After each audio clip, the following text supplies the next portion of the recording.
Good morning, everyone, and welcome to the Minnesota FFA Live pre-show of the annual Supreme Championship and Awards program. My name is Laura Church, and I'm from the Randolph FFA chapter. My name's Kelly Schmidt. I currently live in New Ulm, but I grew up in the Tracy FFA chapter in southwest Minnesota. We're really excited for you all to join us this morning as we recognize these FFA members and their accomplishments from not only this past weekend, but from all their work at home as well. They've really done a great job of sharing their passion with everyone here at the fair.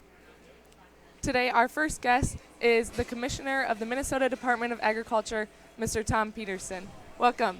Thanks for having me today. I'm really excited to be here and celebrate with the accomplishments of these impressive young people, and I'm looking forward to it. Can you tell us a little bit about yourself and how you got to where you are today? Yeah, and so I was appointed right after the first of the year by Governor Walz, and it's a real honor to serve as the State Ag Commissioner. Before that, I served almost 17 years for the Minnesota Farmers Union as their government director, working in St. Paul and Washington, D.C., and then most of my life I was involved in my family's horse operation, and so I still live on a farm in Pine City, about an hour north of the city. So it's a really interesting job, and no shortage of interesting things that come up every day. For sure. You shared a little bit about your background with horses. What can you share about your previous experiences in agriculture and how those skills have stuck with you today?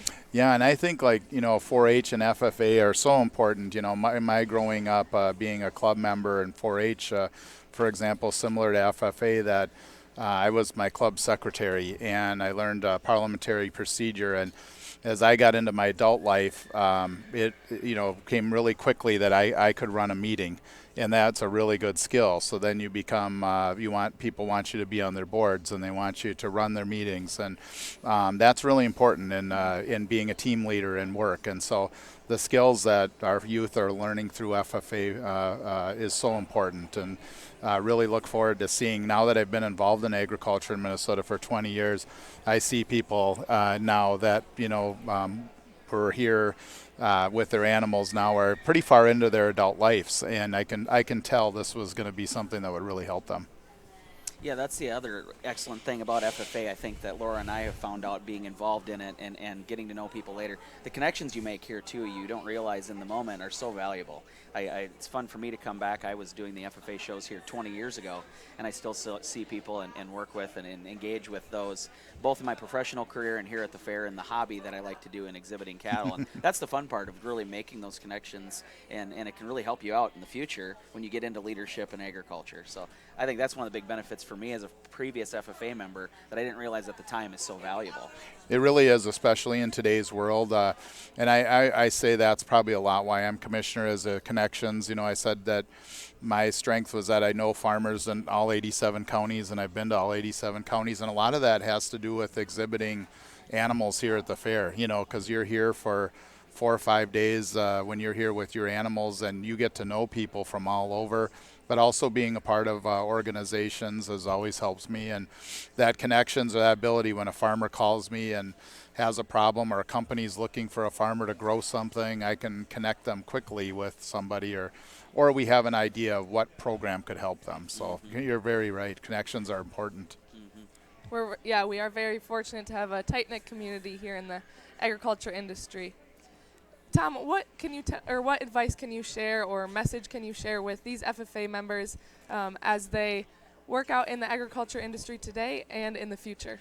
Yeah, I just want to say that right now there's so many job possibilities. I think a lot of people think about going back to farming, and that's the option, and there's so many jobs. We want everybody to go back and want to be a farmer, but there's so many jobs in agriculture, whether it's communications or agronomists and herdsmen, and there's so many well-paying jobs, and that there's, with technology, it's gotten really exciting, the opportunities. I really encourage people to look at internships, are very important as you get into college and spend some time. When I was with Farmers Union, I always went with somebody who had an FFA background for our interns, and that was very successful. So I think that's really leads into some good experiences. Absolutely. Yeah, definitely. Yeah, that is so true. It's I work as a post-secondary instructor in college, and we say the same message to our students. We talk about the realities of agriculture right now, and it's not easy. It is challenging, but yet we need those good people to navigate our way through, and get to those times that we're going to need those good people in our workforce. And so I couldn't agree with you more on that. And that's where I think FFA surfaces those leaders and those good people that can really help us move forward in agriculture. Absolutely, and I think it's always exciting for me because in visiting with different students and everything, I can see ones that I keep my eye on. I say, oh, that one, they're going to be somebody, and you can really watch them develop too. Then you'll say, well, as the years go by through FFA, the leaders that they become is really impressive, and so, but they're given that opportunity, and the instructors, I think you can't say enough about the instructors that you have. I visit my local FFA chapters, and I think it's not uncommon to see them there on Saturday or Sunday working with the kids or through the summer, and that's so important that they invest time in the students and that want to learn and want to advance their knowledge. I also think it's really great how we can see those older FFA members really excel and give back to those younger members and help mentor them through the organization. And even as they show livestock here, there's a lot of mentorships that you can see happening in the barns, and I think that's really incredible. Yeah, it definitely is.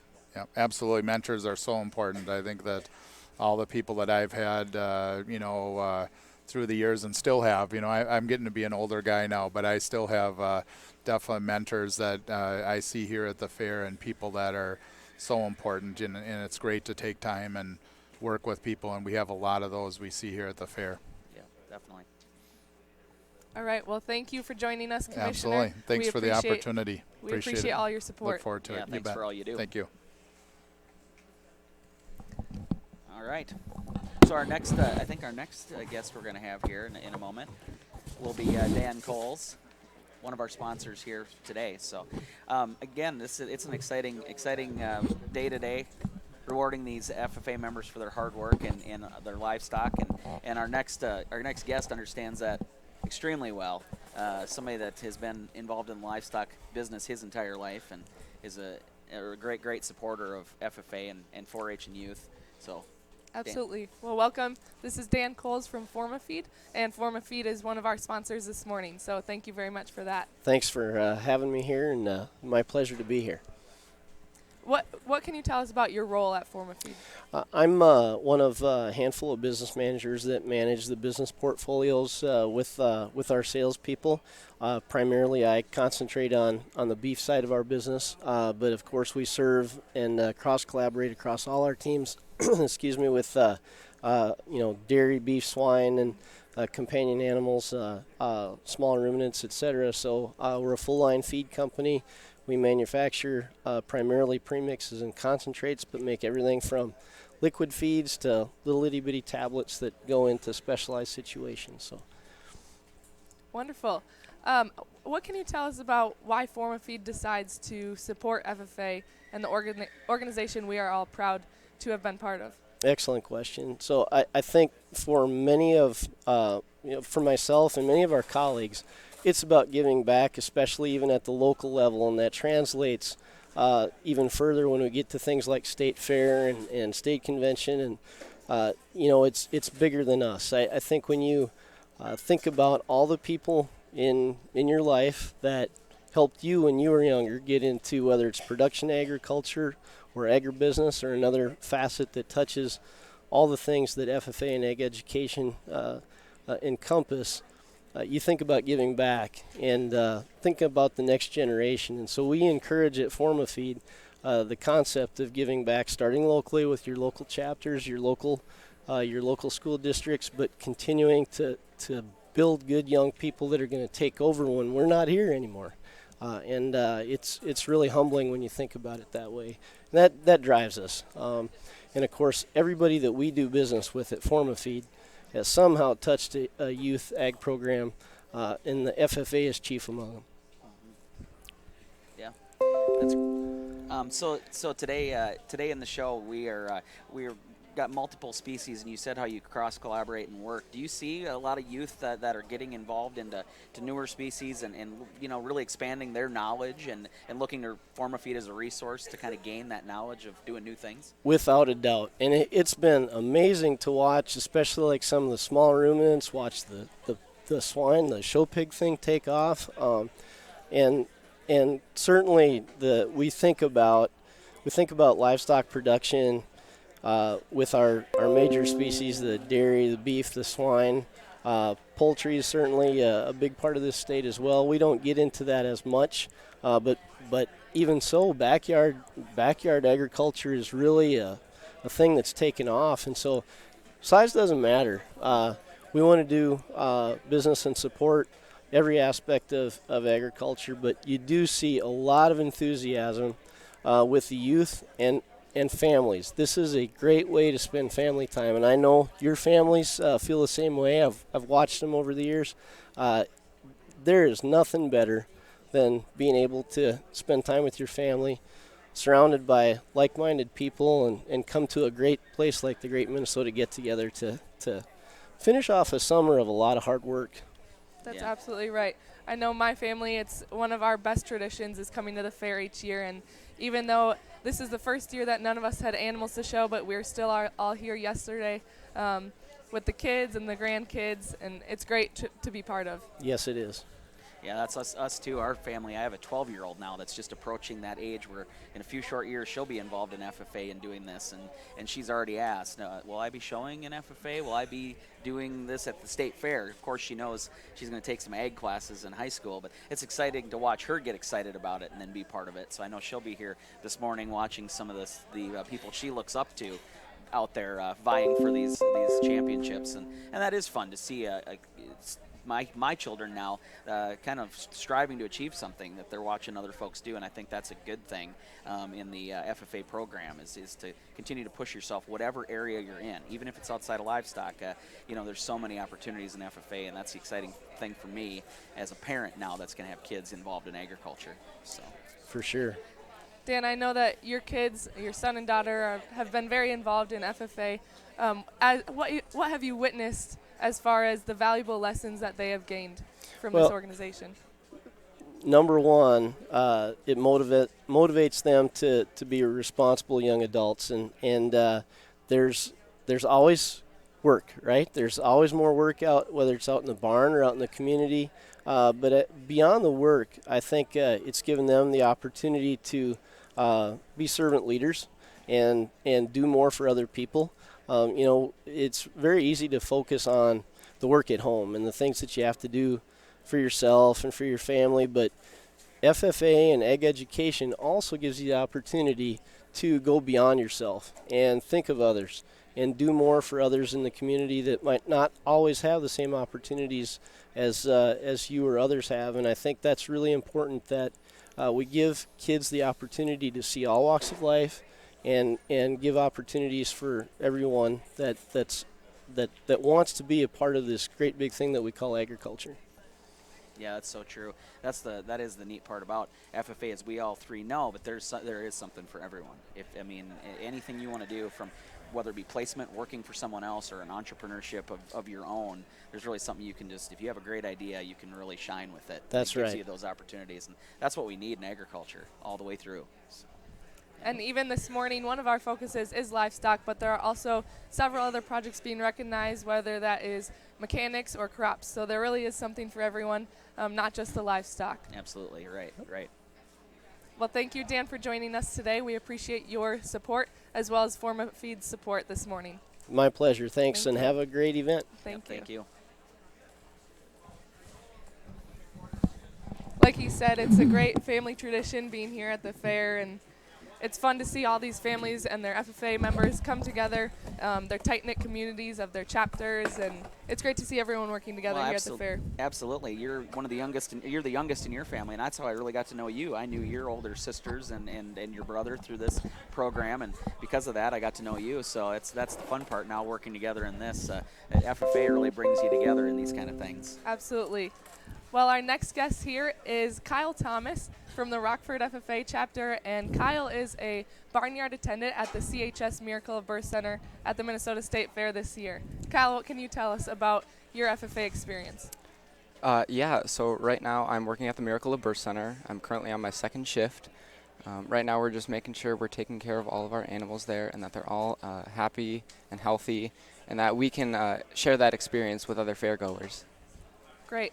When you talk to other fairgoers and consumers, what are some of the things that you mentioned? How do you make those shared values come up in conversation? Yeah, so for at the fair, this is kind of one of the main times that people out in the community, this is basically their only opportunity to learn about agriculture. So it is our job as barnyard attendants and FFA members to share our story with everybody. That's great. Yeah, that is super. What's been some of your favorite interactions with folks that come up? Yeah, everybody is just kind of in awe of all the animals and how everything works. Yeah. I can remember, so I'm a little older, but I was an FFA member and got done in around the year 2000, and I did a barnyard shift as well, and then it wasn't the Miracle Birth Center. It was a little different, you know, but we still had some, we had some hogs there that were, it kind of created the idea of the Miracle Birth Center, and that was, for me, really fun to work in that area, to watch the people that were excited about, you know, an animal giving birth and the whole cycle of life, and some wonderful questions and curiosity around agriculture. And we could see then that there's something to this, and to watch it expand now to the facility we have at that Miracle Birth Center is just pretty awesome as I go back through and see where this thing has grown, and giving FFA members like yourself the ability to engage with consumers, like she said, and that's pretty awesome. So yeah, we've been here since about 2006 when we built the barn, but the Miracle of Birth Center has been around since 2001. Great. Yep. I know it's always a huge hit. I've even had a few fairgoers come up to me this year and ask, where are the baby animals? Where can I go to see that? And so it's great to send them your direction to the FFA members where you guys can share your stories and your experiences with them. So that's really great. What else do you do in FFA, real quick, besides, you know, obviously you're working in the Miracle Birth Center here, but what else do you do? Yeah, so in addition, I also serve as my chapter president. This year will be my second year. And then I also serve as the regional vice president for Region 4. I also compete in many CDEs. One of my favorites is poultry judging. And then another one that I have grown to love now is prepared public speaking. And this year I am currently talking about rural mental health. All right. Good for you. Yeah, certainly an issue that's worth talking about. Yes. And that I'm proud of you for doing that and stepping up and gaining those skills and speaking on behalf of that issue. That's great. Absolutely. And you talked about a few different events you are involved in. How did you start to expand that and join those other events instead of just keeping on track with one? Yeah, so when I kind of started out in 7th grade, I still wasn't quite sure of what I really wanted to do. I was still kind of exploring FFA, but through the help of my advisors, they kind of pushed me, and through the help of my friends, they all wanted me to try something new. Wonderful. Do you have plans for the future? Yeah, so through my experiences with FFA, hopefully my plans right now are to attend the University of Minnesota to study food science.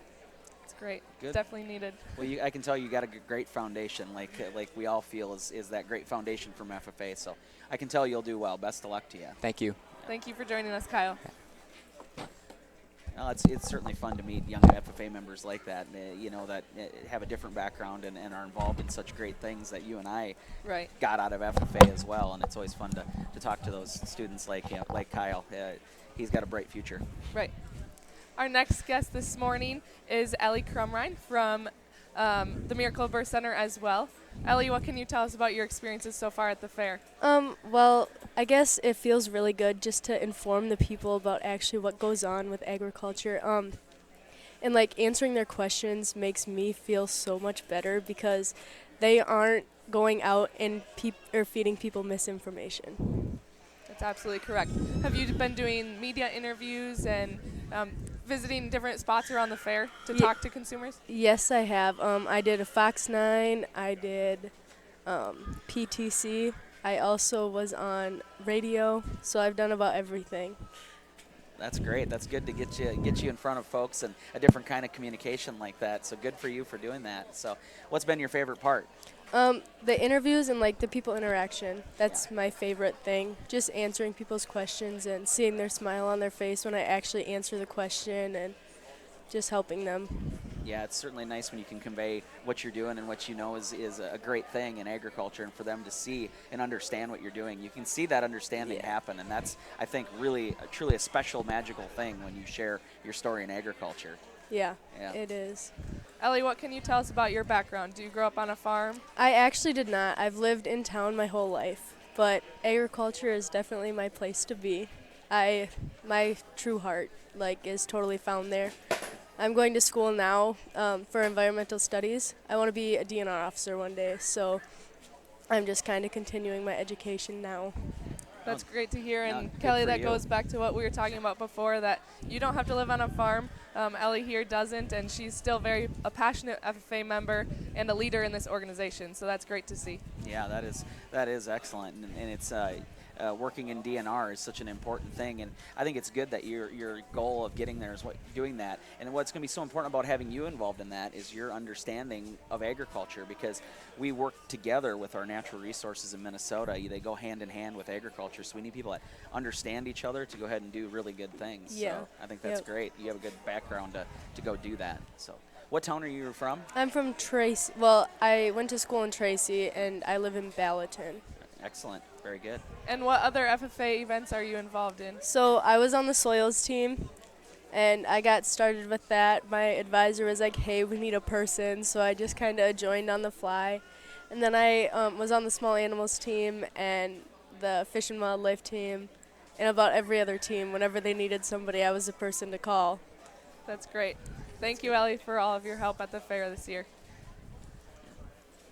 All right.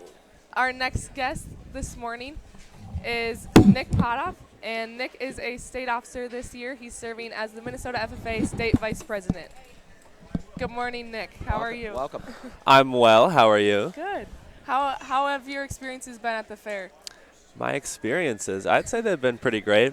I've been to the fair almost every year since my birth. We're a very happy fair family, I would say. We try to make it every year, but these past few years I've been getting more involved with the FFA at the fair. So last year I worked at the Miracle of Birth Center, and then this year as a state officer we've been around at shows, visiting some supporters at the fair, and then here and there at the Miracle of Birth and between the chapter house. So it's been one of the best years yet. That's great. How did you get to be a state officer? What made you want to serve in this leadership position? What made me want to serve in this position? Gosh, it's been a long time since someone asked me that question. I wanted to serve just to know that I'm making a difference in a member's lives, because when I first attended State Green Hand Leadership Conference, I felt that the state officers were really involved with building me as a leader, and I wanted to do the same thing for our young members in FFA, to feel like they are getting the same amount of investment that I got when I was a freshman. Yeah, that is a good thing to give back. We talked about that with Commissioner Peterson before, to kind of serve as a mentor and leader for those young members that did the same for you to grow up. So you're kind of midway through your state officership. What are you looking forward to, the rest of the year? Once we get back here into, school and there's things to do, what are you looking forward to as a state officer?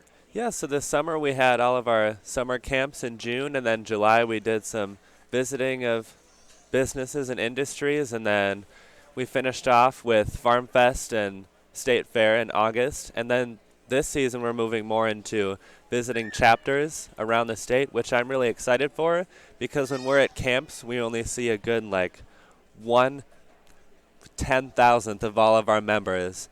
But when we get to visit our chapters, we're actually there, and we get to impact so many more people than we do at camp, which I'm really excited for. Yeah. That's great. I know as a FFA member, it was always fun when the state officer came into the classroom and got to interact with us. So best of luck to you during that, and I know it's always a great time. So. Yeah.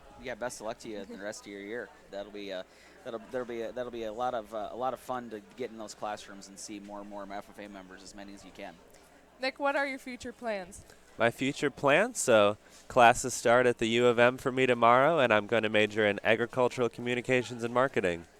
Wonderful. And what made you decide to go that route? Well, I originally applied to the U for a computer science major, But after talking to some of my mentors that I've had through high school, I realized that that maybe wasn't the best place for me, because agriculture has always had such an impact on my life.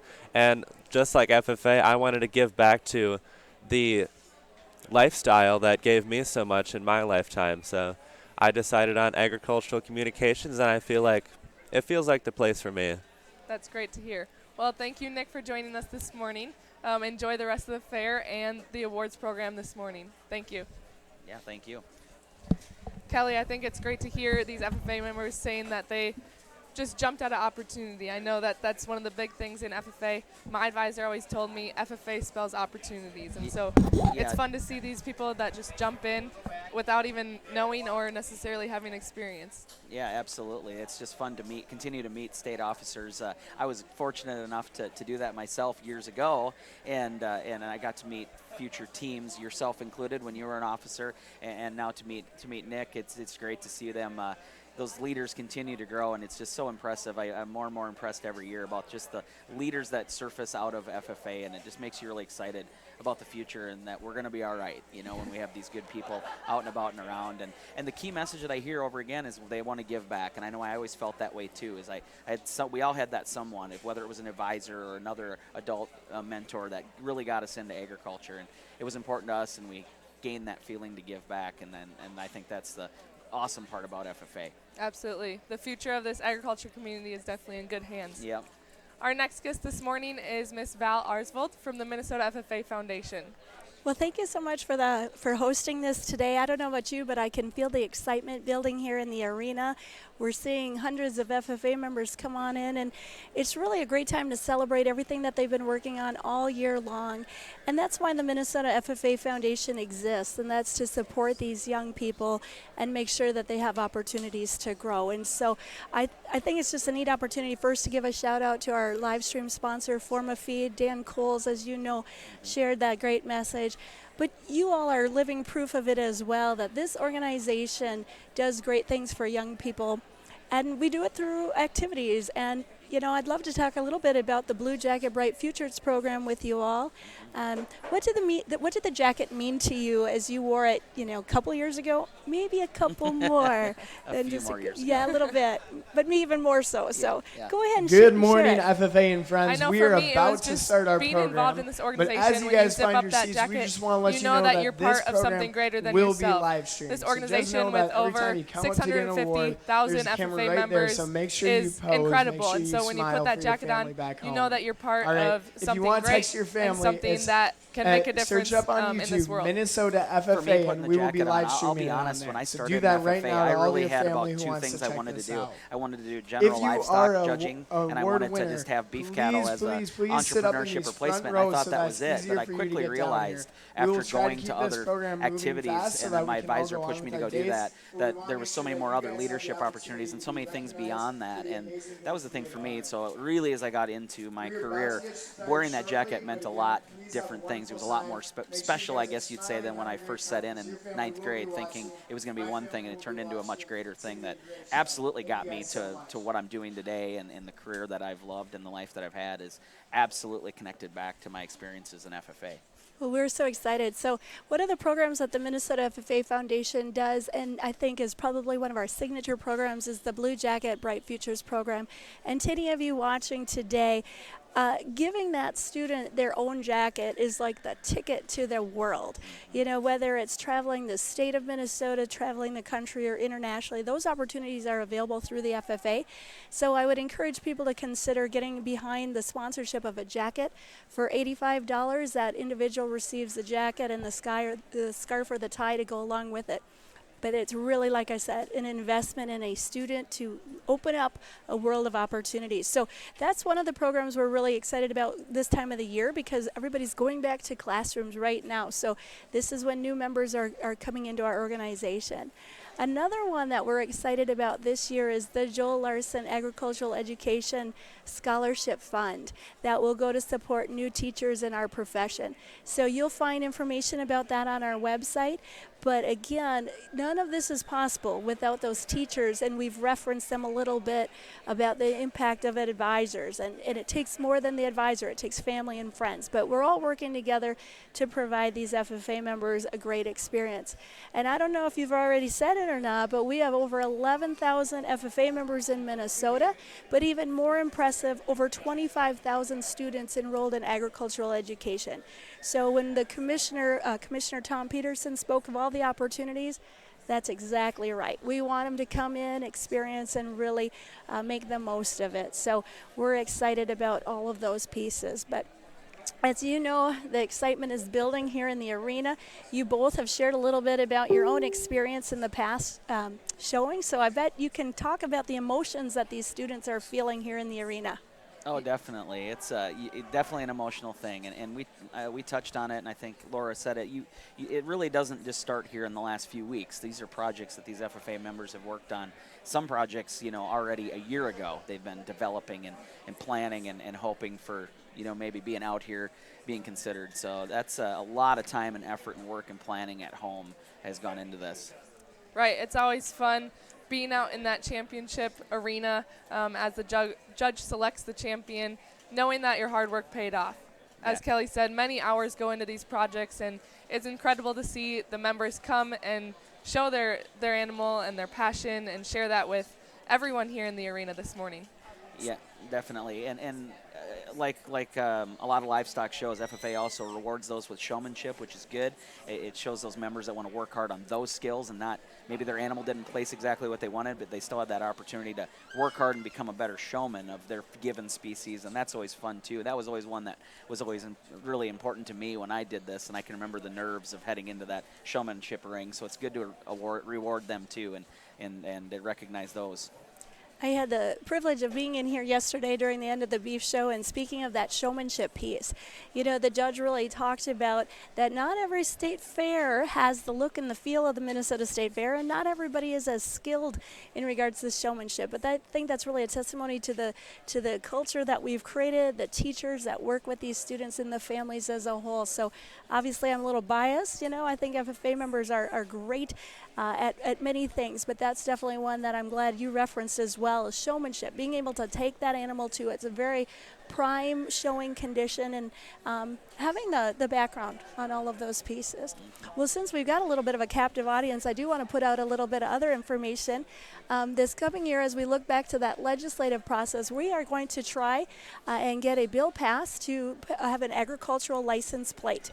And I share that because not only as FFA members, we know that's important, but so are our partners at 4-H. And so this license plate we hope to get through, and if that becomes a reality, we'd encourage everybody to put that plate on their vehicle as a way to support agriculture. But equally awesome is to have those dollars come back to support these two organizations. And many of us have common ties through both organizations, but it's just great to know that there's young people that are given opportunities and making the most of it. Yeah. Absolutely. Yeah. Thank you, Val. And I know the FFA Foundation, thank you for all of the work that you do. I know as an FFA member, there were many opportunities that wouldn't have happened without the foundation. So thank you very much for that. Absolutely. Well, everything you do is really valued. It truly is. Well, thank you. And again, I'd encourage others to get involved. The need continues to grow. We continue to see budgets that are tight across the state. So we thank you for that. Thank you. Thank you. Well, this is exciting. It sounds like in the background we can hear they're getting underway here, and looks like things are going to start. So it's really getting exciting in here. As we've said, you can feel the excitement in here as these families have come together. FFA advisors, I can see a lot of different people I recognize coming here to really support and get behind these young FFA members that have worked hard on what they've been doing all year. Right. It's great to see the chapters working together, sitting together, and supporting their fellow members, their peers, and their teammates, really, back in the barn. So it's great to see the community come together this morning. Yeah. So we're going to throw it over to the other ring here, I think, is what we're going to do next. And so we just want to thank you for joining us on this kind of pre-show, and hope you've enjoyed talking to our sponsors and stuff. And we look forward to a great event over in the ring, and I think they'll take over from here.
awards program.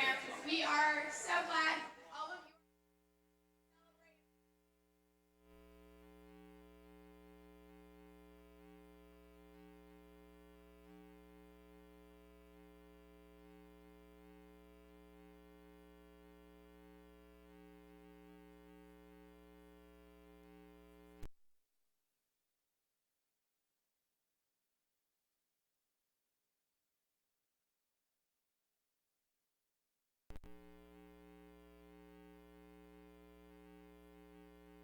My head was here and her head was way up here. And I walked into the ring and I was ready to go. I thought, I am gonna rock this thing. And so I walked into the ring, I set her up and had her head on top of my head to keep it up high enough. And everything was going great until the judge reached down and felt her top line and she took off like a bullet and took me with her, riding behind skiing like someone on water skis or something. And I thought, this is going down. And just as I was ready to let go, this incredible person reached down and grabbed my youth's head and stopped our shaving skiing expedition. And she said, honey, I'll take the head and you set the feet and we'll do this thing together. And we finished. And afterwards, she took me aside and invested her time and her talents and her energy into telling me how I could be a better showman in the future and how we could stop that from happening again in the future.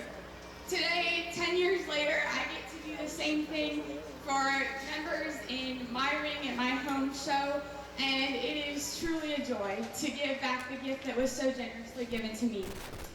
Just like that, our FFA members have so many people who invest into them, just like that girl took some time for me. They're egg advisors, parents, mentors, older members who take time to teach them how to do their project to the best of their ability. And just now, like I was able to turn that investment around, they also invest in their projects, their own personal growth, their leadership development, and skills that they learn in FFA that will take them far into future careers. Today, we get to celebrate those investments in their projects and recognize them for their successes that have been displayed across the fairgrounds this week, from down here in the livestock arenas to the education and horticulture buildings. Our students have a variety of passions and talents, and we had 1,124 FFA member exhibits entered for the competition at the 2019 Minnesota State Fair.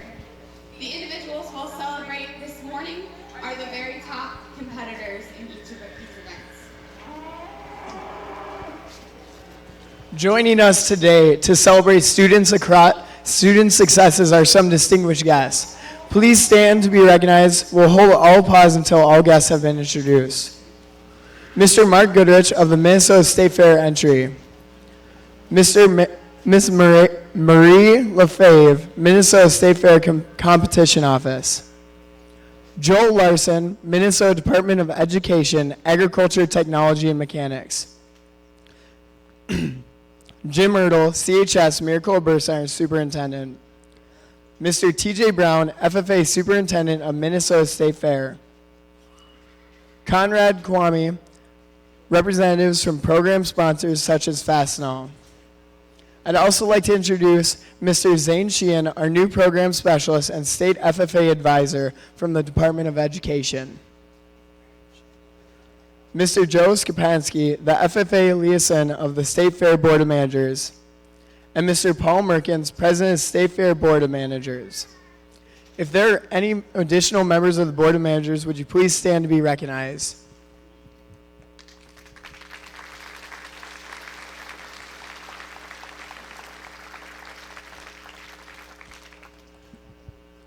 Finally, we'd like to welcome a longtime friend of the FFA and agriculture in Minnesota and our current Commissioner of Agriculture to today's awards. Commissioner Peterson is passionate about Minnesota farms, Minnesota youth, and about the Minnesota State Fair. So what an incredible advocate we have representing us at the Department of Agriculture. Please welcome Commissioner Peterson for some brief remarks. Well, thanks, Mr. President, and it's really an honor to be here today, and what a crowd to look at. You know, there's no doubt about it. Right now is a really challenging time in agriculture. You know, we're facing a lot of tough things going on. And to come here and to look at the future and to look at all the optimism is really helpful. And because this is what farmers and agriculture is all about. We continue to innovate and look at and try to make everything, and we rely on our universities and our students to make the world better. And so through FFA, you're learning that even when you're losing, you're learning. And so I can't tell you, as you get into it, I've been doing this a long time, and it's so important to see where you're going to be in 10, 20 years. You're going to remember the things that you learned this last week and through your time in FFA. So thank you for being here today, and thank you for all the work that you put into all these, and good luck to everyone. Thank you.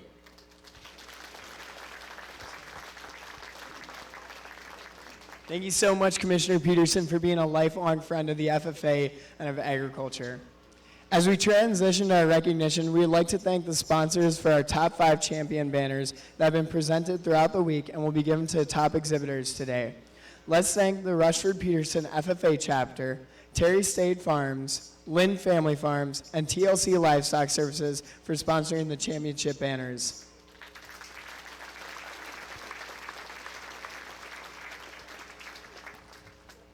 Today's Livestock Awards will be presented by the superintendents or coordinators who have overseen those shows for the last few days.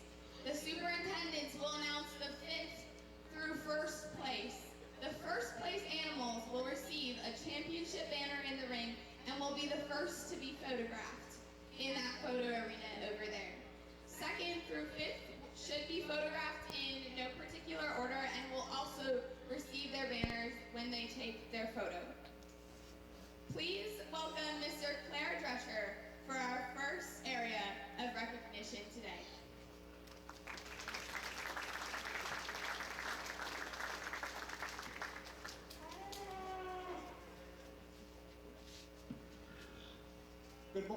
Good morning. Welcome. We had an excellent show. We were up 27 head from a year ago. Weather has been great. I really want to thank everybody that had anything to do with the show. My crew, the State Fair crew, Maria, Jill, Mark, Cody, the Board of Managers for the improvements we've had the last couple of years. We've had our trials, but it's been a pretty good show, I think, since I got here at 2 o'clock Friday morning, and we've been going nonstop since then. Here are our winners. They had a really good fair. There's a lot of you here that showed that aren't out here, but I think I want all of you to echo what our Judge David Korb said. Go home and thank whoever helped get you here. There was a parent, there was a sibling, there was an aunt or an uncle or an ag advisor that helped get you here. Go home and thank them for helping you get here. These are valuable lessons. I showed my first pig here when I was 8 years old, so that's 54 years ago. So there's a lot of memories you'll carry with you for a long time. With no further ado, I'll introduce our breed champions alphabetically, and then I'll say who the top 5 were. Our first one, our Berkshire with Zoe Rushmeyer of Glencoe Silver Lake.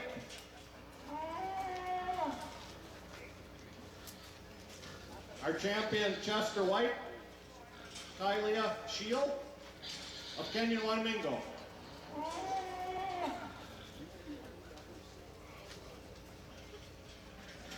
Our Duroc, Ryan Hansen of Alden Conger.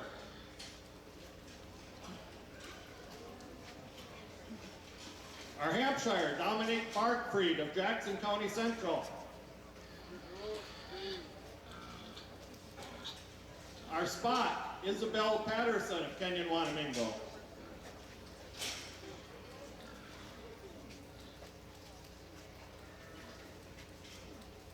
Our Yorkshire, Larissa Becker of Fairmont.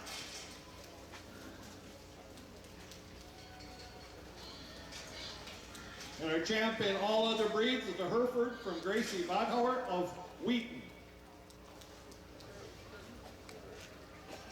We also have our top 3 crossbreds, Jordan Schneekloth of Jackson County Central.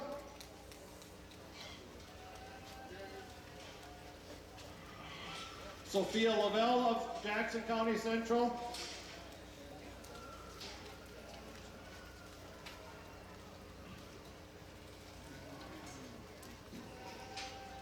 Julia Dykstra of JCC.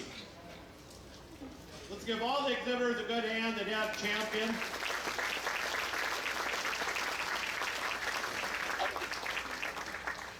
Okay, our top 5, as picked by our judge, David Korb of Oxford, Ohio. Our 5th overall will go to our champion, Hampshire, shown by Dominic Barkfried of Jackson County Central. Congratulations, you'll get a banner when we get over the pictures. Our 4th overall would be our 3rd place crossbred, Julia Dykstra of JCC. 3rd overall went to Larissa Becker of Fairmont with her Yorkshire. 2nd would be Sophia Lavelle of JCC. And our grand champion, overall breeding gelt, will get a plaque. Sponsored by the Minnesota Livestock Breeders, thanks to them, will be Jordan Schneekloth of JCC. Congratulations to all of you.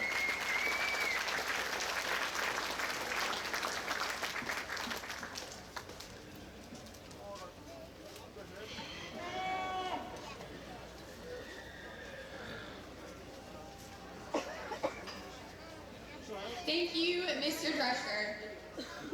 Next, please help welcome Mr. Ed Barrett, our beef superintendent, to celebrate our beef exhibit.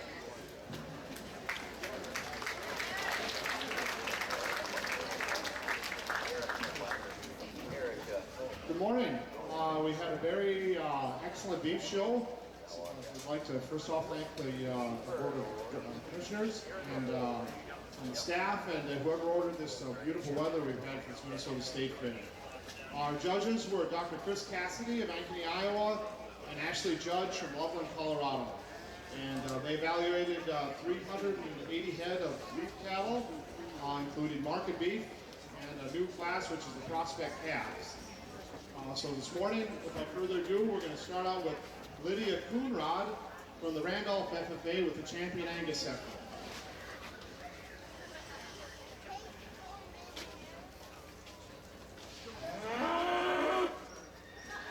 And then after Lydia,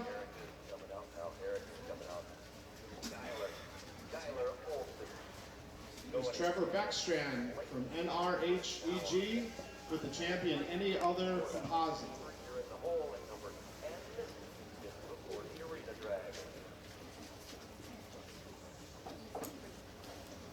Following Trevor,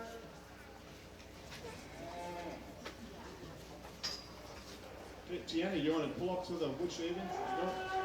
We have Tiana Muller, Martin Cowell from the Owatonna FFA with the Any Other Registered Purebred, and this happens to be a Scottish Highlander.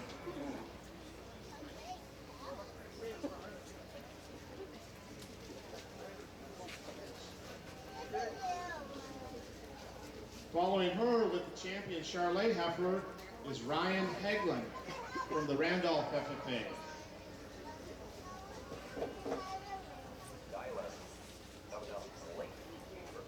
Thanks, Ryan. And I might be tipping my hand here, but the reserve champion Charlet is shown by Haley Schwecke from the GFW FFA.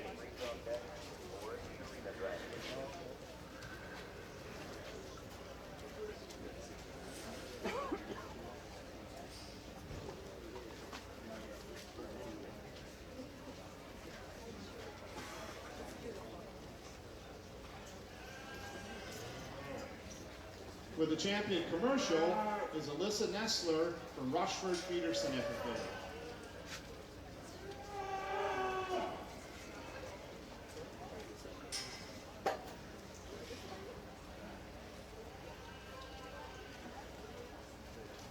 Champion Hereford was exhibited by Tyler Lossick from Canby FFA.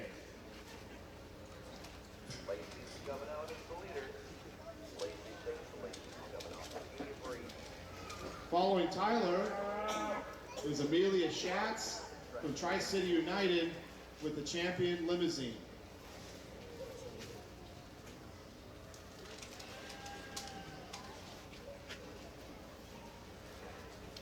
Coming in next is Tar Tut from the Rushford Peterson FFA with the champion Red Angus.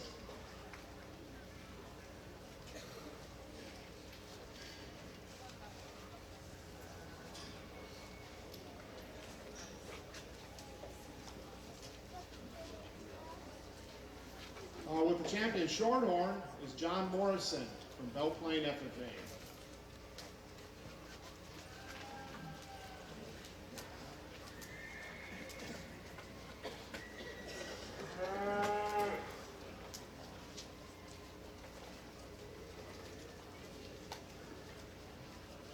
With our champion Shorthorn Plus is Tucker DeGroot from Pipestone FFA.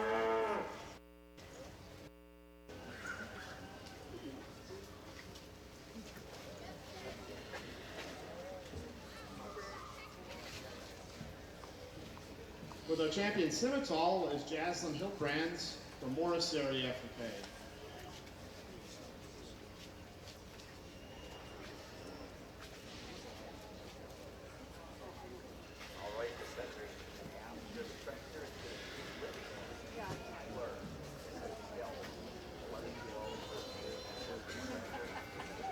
And with our champion Foundation Scimital is Peyton Check from Glenville Emmons FFA. How about we give everyone a nice round of applause. Excellent beat show. The judges were so impressed.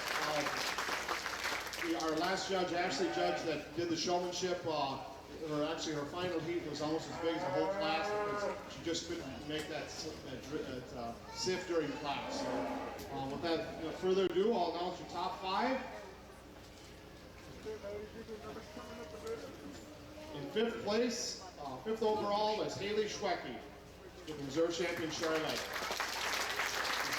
Backdrop.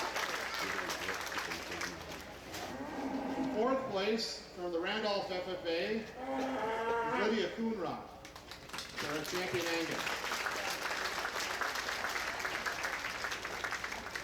In 3rd place, also from the Randolph FFA, is Ryan Hegland with the champion Charlotte.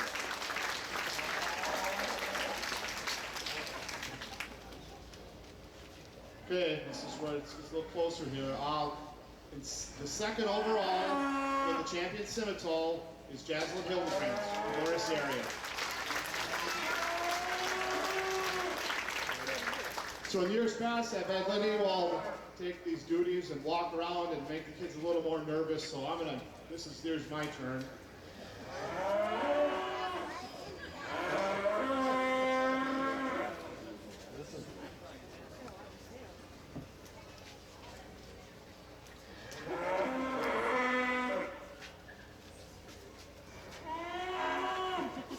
Okay, with the champion Foundation Scimital, it's Peyton Check.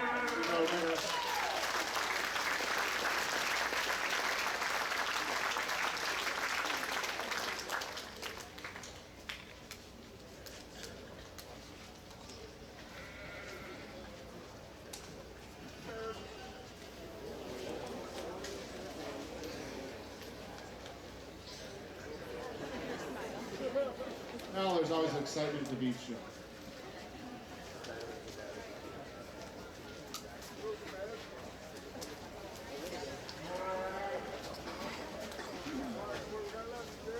Thank you, Mr. Barrett, and congratulations to each and every one of these champions.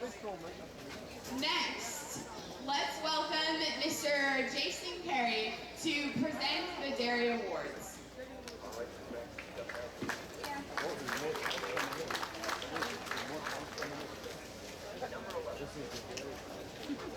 Thank you, everyone. We had a great dairy show this year. We had about 165 animals that were exhibited. I want to thank all of my assistant superintendents and everyone who helped in the ring, helped with load-in and everything that we needed to do to make this happen. So we will go ahead and get started with our top animals. Our champion Ayrshire is shown by Marcus Pager from the Randolph FFA chapter.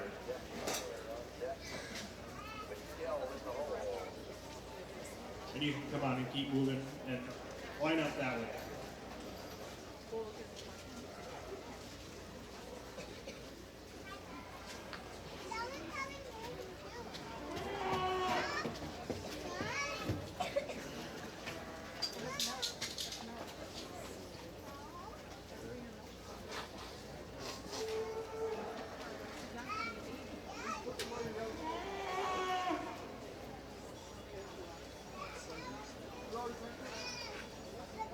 champion Brown Swiss is shown by Kendra Waldenberger from the Spring Grove FFA chapter.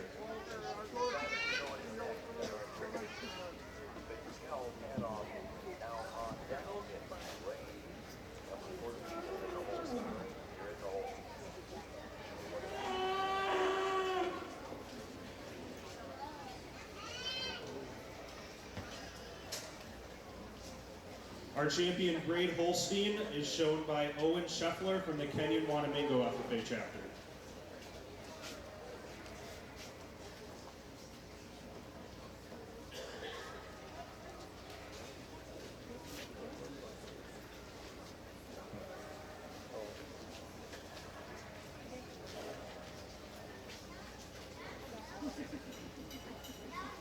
And our champion jersey is shown by Isabel Lindahl from the Chisago Lakes FFA chapter.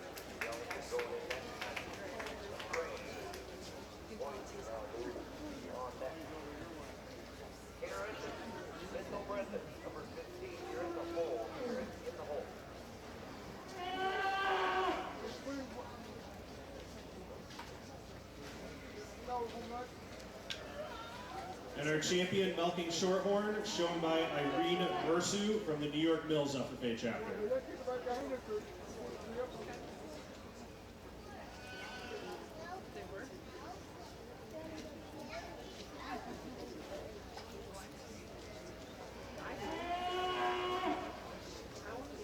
Our champion registered Holstein, shown by Abby Hoffman from the Benson FFA chapter.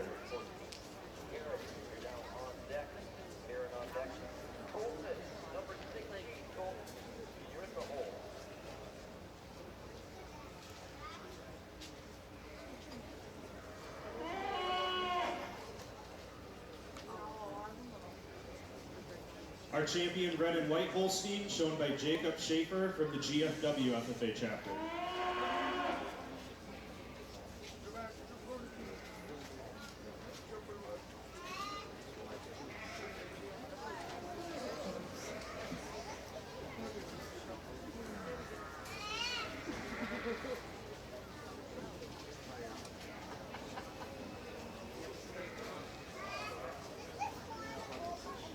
And then our champion, all other breeds, shown by Ethan Grahams from the Buffalo Lake Hector Stewart FFA chapter. Let's give all these exhibitors a round of applause for their hard work.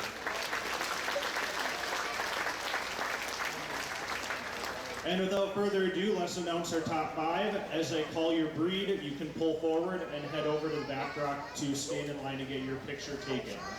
In 5th place, we have our champion Great Holstein.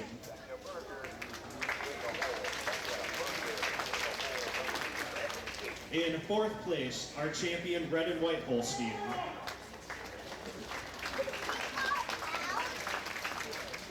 In 3rd place, our champion milking shorthorn.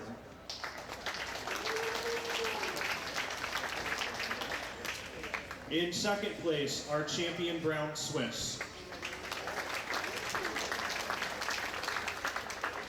And our supreme champion for the 2019 FFA Dairy Show is our champion jersey.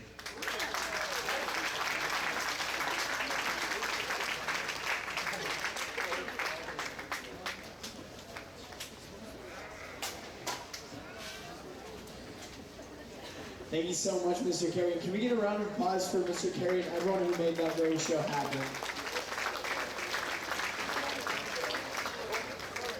Finally, we're going to transition into the recognition of our sheep exhibitors. Please welcome Superintendent Darcy Dana to present these awards.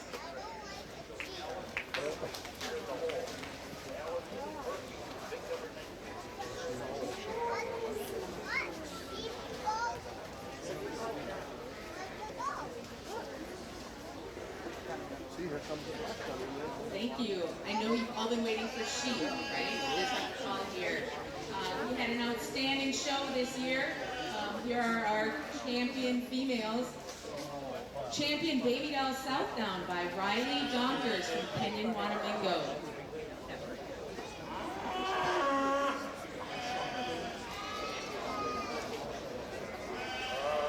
Our champion Columbia, Brooke Hendricks from New York Mills.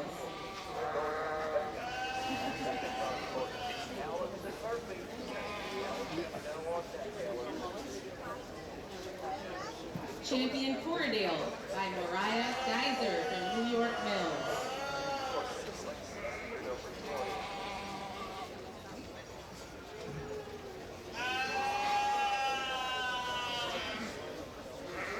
Champion Dorset by Riley Donkers from Kenyon Wanamingo.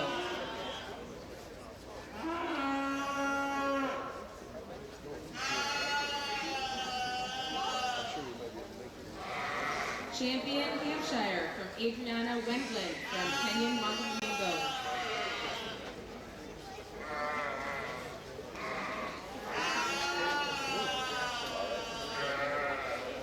Champion Natural Colored by Bridget Herrig from New York Mills.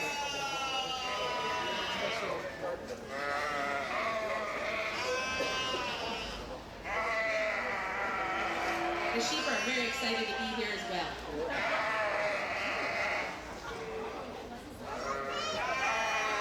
Champion Rambouillet by Mariah Geyser from New York Mills.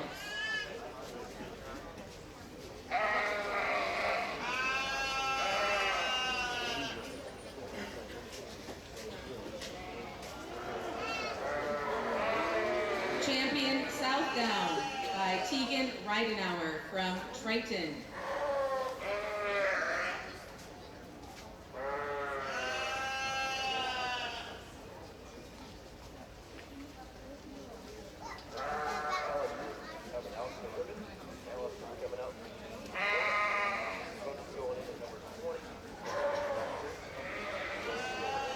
Champion Suffolk by Tegan Reidenauer from Triton.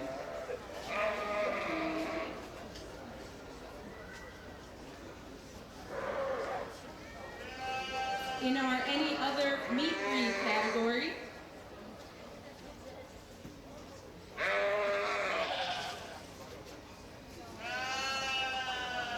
we have Natalie Tedrick from Litchfield.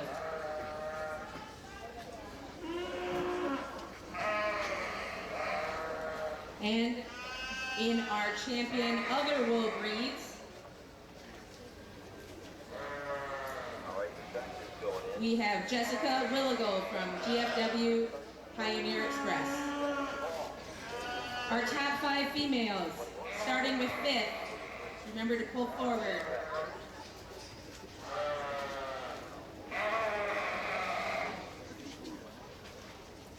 Fifth place are Natural Color from Bridget Herrig from New York Mills.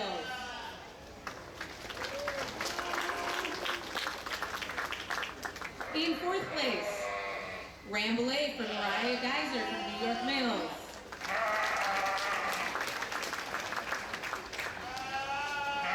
Third place, Hampshire, Adriana Wendland from Kenyon Wanamingo.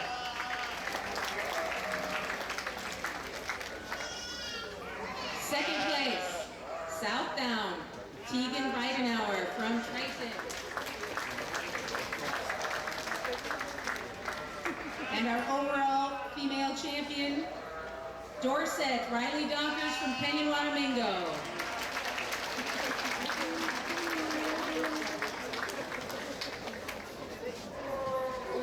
Champion, can you wait a second?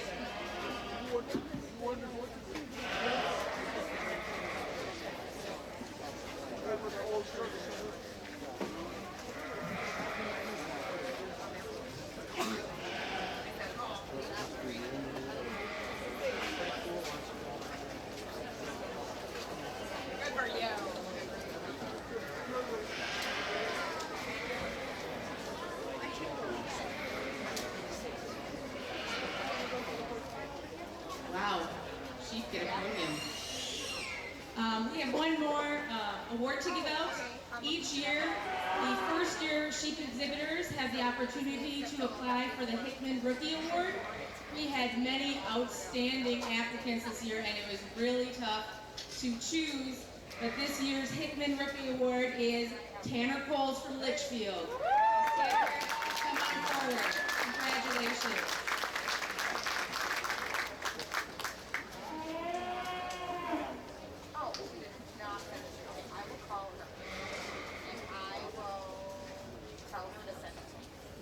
And that's all from the sheep department. Thank you. See you next year. Thank you so much, Ms. Dana. And let's hear it one last time for all of our livestock exhibitors.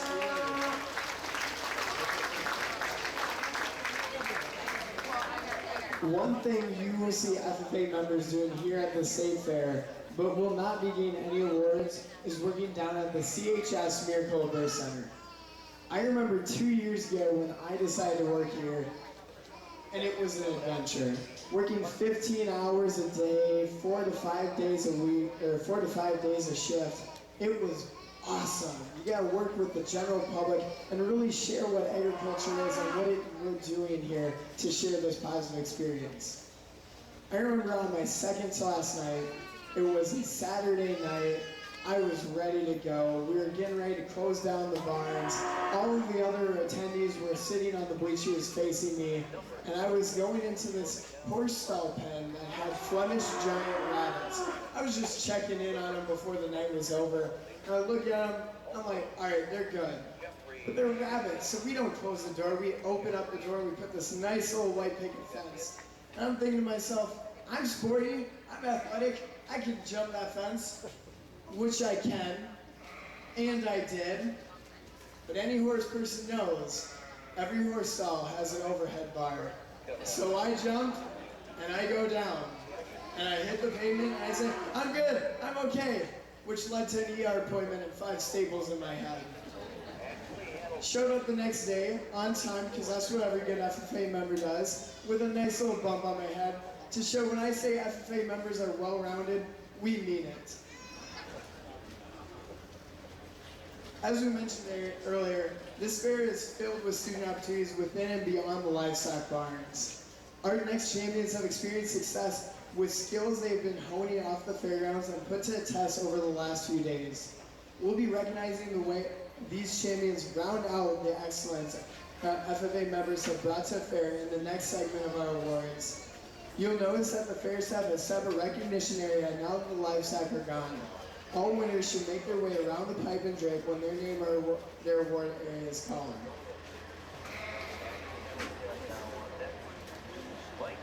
Our first recognition area supports the efforts of youth who have thrived at the State Fair as they prepare for life after high school.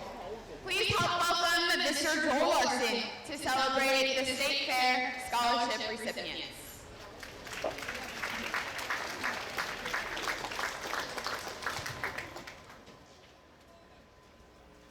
Each year, the State Fair awards scholarships to graduating seniors who participated in State Fair activities over their number of years. So I'd ask Zane Sheehan, who's our new State FFA advisor, he can come on out here with us. I'd ask our Board of Managers to come out here and award the scholarships to these students as I read your names. It's tough duty, but somebody's got to do it, right?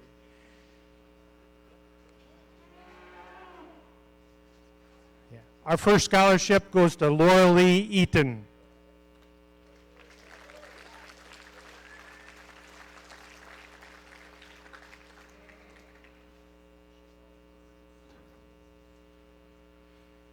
Our second scholarship recipient is Alexandria Hanson-Rowe.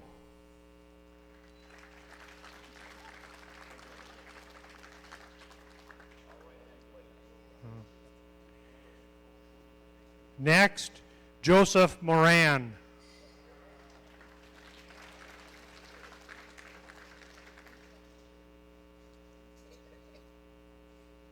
Lucas Pearson.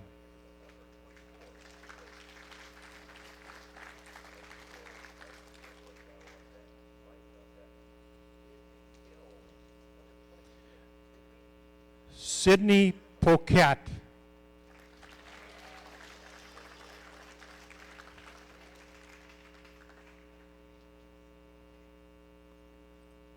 Whoa. Megan Schultz.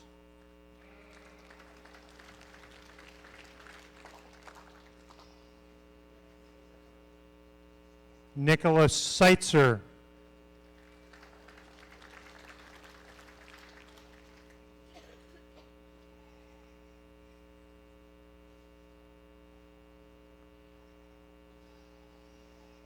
And our final scholarship recipient, Gunnar Starks.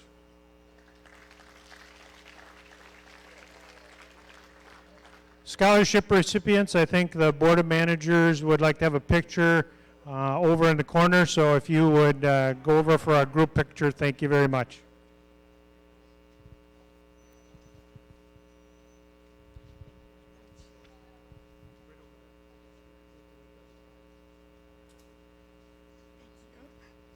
Thank you, guys.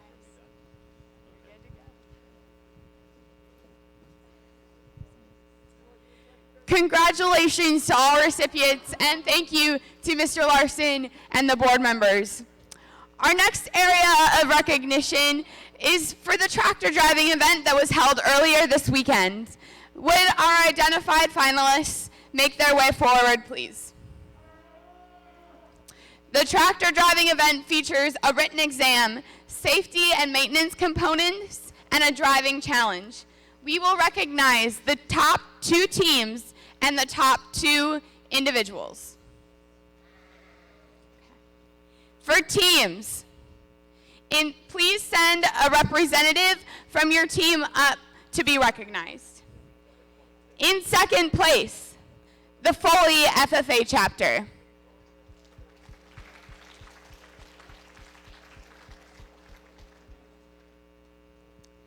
And in first place, the Randolph FFA chapter.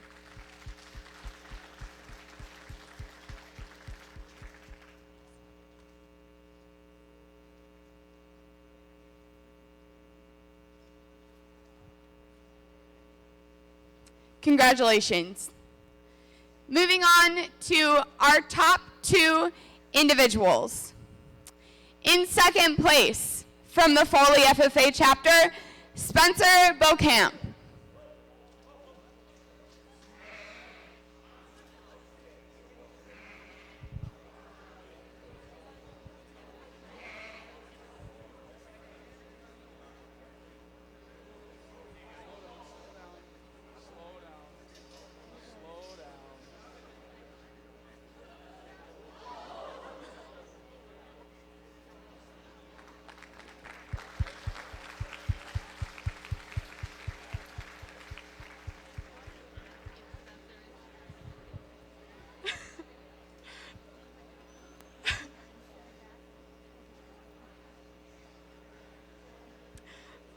All right, good job. Is Spencer here? All right, moving on to our first place individual in the tractor driving contest. From the Randolph FFA chapter, Bruce Boudreau.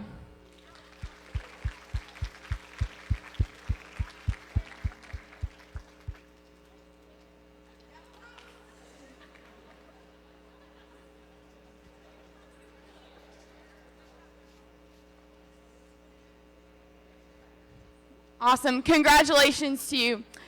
Earlier this weekend, we also held the dairy, cattle, and livestock evaluation competitions. We will recognize the top 3 teams and individuals for both these events. Would our top finalists please come forward for all judging events now, and please step forward when your name is called.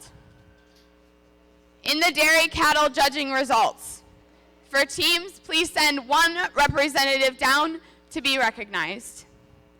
In third place, the St. James FFA chapter.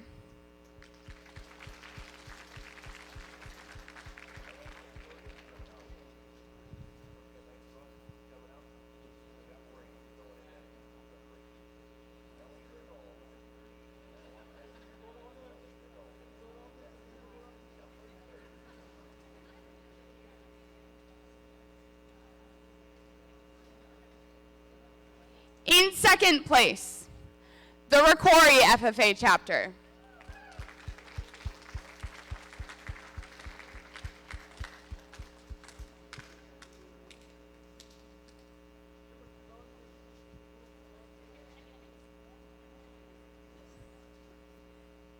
And finally, in first place, the Tri-City United FFA chapter.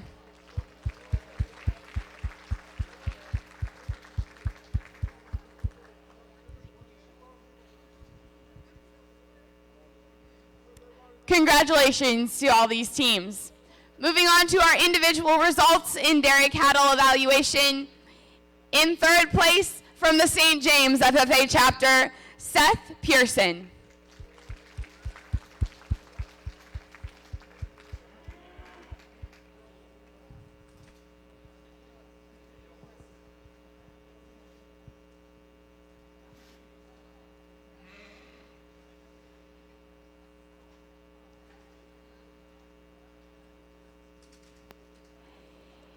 In second place, from the Tri-City United FFA chapter, Brittany Teedy.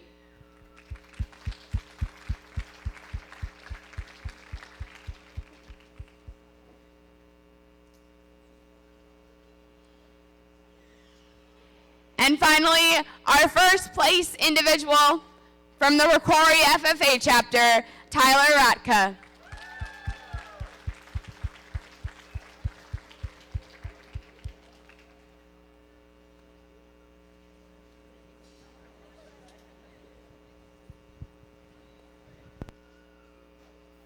As part of the dairy judging competition, individuals handling the animals were evaluated too. A dairy handler earns recognition for their ability to set up their assigned animals to its best advantage, maintain the animal during the entirety of show, exhibit effective restraint, and move the animal requested by the judge. Our top dairy handler this year is Arnie Burns from Eden Valley Walk-ins.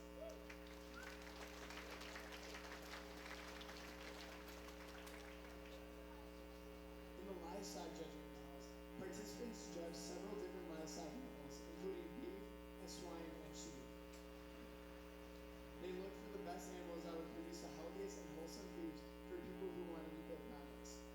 The team results for this is in third place, Alden Conner. Second place, Chisago Lakes.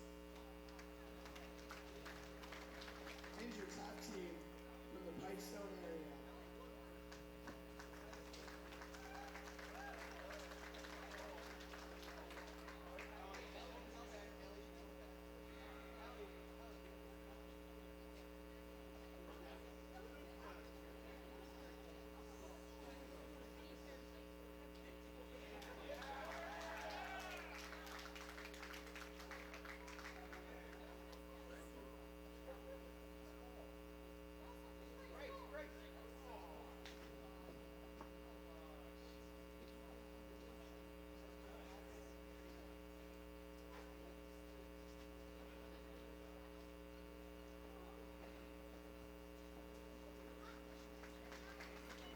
Our results for the individual.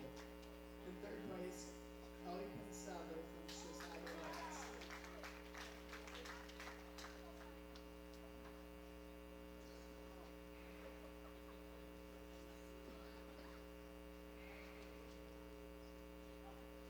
In second place, Devin Peets from the Pipestone area.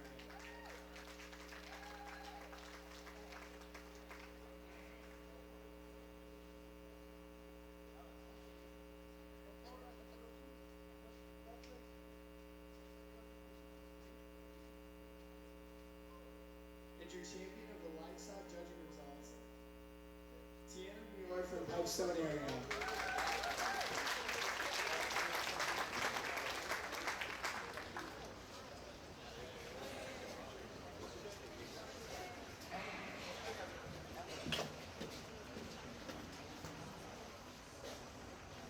Our next champions worked in teams to develop the landscaping exhibits featured next to the FFA chapter house. Will our finalist champions please send a representative forward? If you haven't already, you should take the time to see the incredibly beautiful landscape designs they create around the theme of edible gardens before you head home today. As we share the results, please step forward for recognition. The winning chapter will receive a power-assisted wheelbarrow and $400. In fifth place, Plainview Elgin Millville.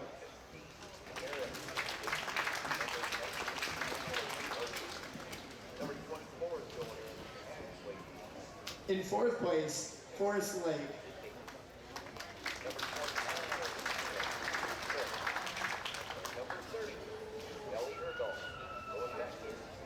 For third place, Stillwater.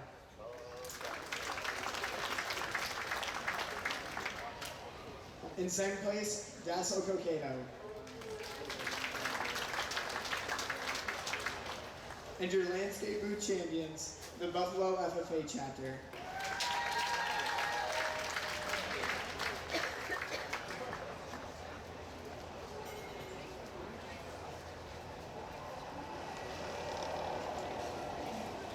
Congratulations. Would the finalists in the crop show please make their way forward at this time?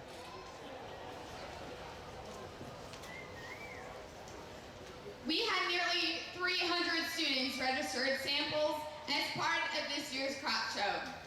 Their work has been on display throughout the entire fair in the horticulture building, and we all know the real reason the crop art exhibit is so crowded, because people just can't wait to get a look at the FFA crops on display. As we share results, please step forward as your name is called. We will have all of our crop champions come forward to be recognized, and our top award winners will receive a plaque. Our soybeans champion from the Jackson County Central FFA, Andrew Tusa.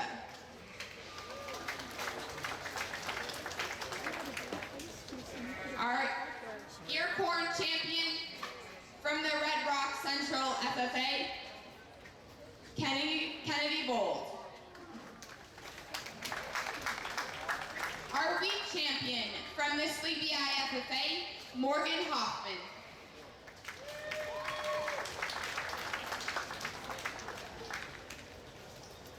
Our barley champion from the Atwater Cosmos Grove City FFA, Ryan Peterson.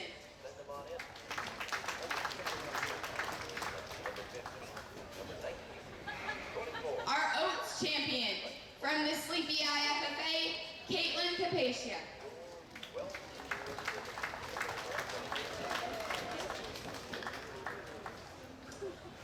Our shelled corn champion from the Red Rock Central FFA, Kenny Vold.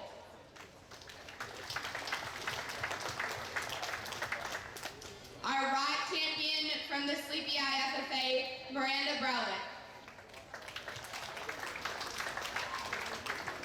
And finally, our specialty crops champion from the Red Rock Central FFA, Kennedy Vold. We will now be announcing our top award winners. Please come forward and you will be receiving a plaque. Our best of show in the FFA Open class goes to Andrew Tusa of the Jackson County Central FFA chapter.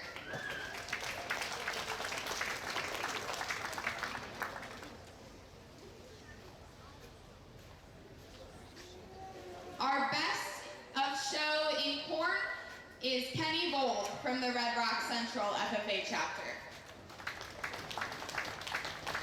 The highest point individual in the crops competition is Cassidy Hoffman of the Sleepy Eye FFA chapter.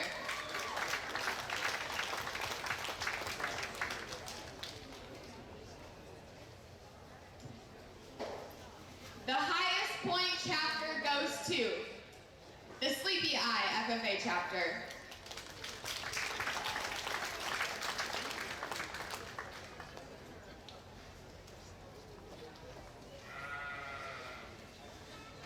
And finally, the highest point first year individual participant in 2019 is Logan Richard of the Springfield FFA chapter.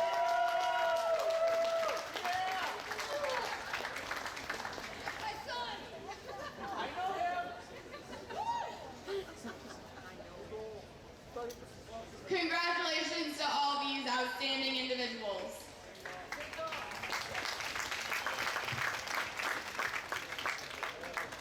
Next, please welcome back Mr. Joel Larson with the Department of Education for the recognition of our Ag Mechanics champions.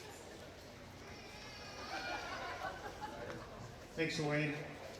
I wanted to encourage you all to go up to the education building to take a look at the exhibits of 250 exhibits that our students did over the past year. Some phenomenal work is being done up there.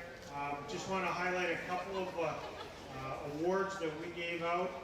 The champion in our classes A through E went to Graham FFA chapter. And if you take a look at it, you probably wonder what this is. They designed a washing machine to be used in outer space.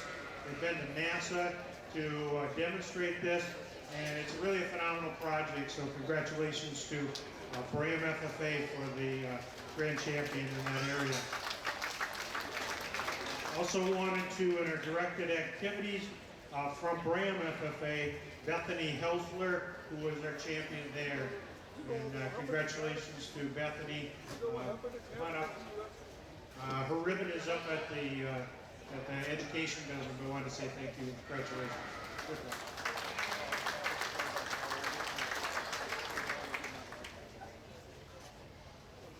I'm going to start with our premier exhibitor, and that would be Daniel Williamson from the ACGC FFA chapter.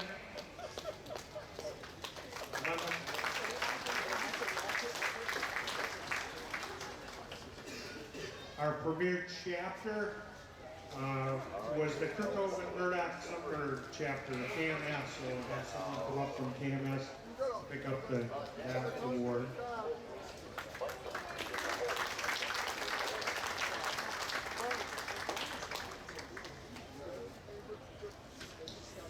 We have some special awards that we brought down from the education building. We have a design chair competition that was sponsored by Milwaukee Tool, and the champion design Adirondack chair goes to Cameron Lutke from the United South Central FFA chapter.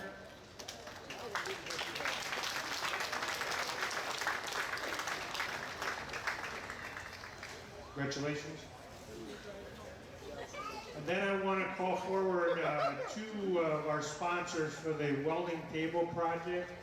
Travis Betzman from McNelia Steel and Willie Luman from Fastenal Tools.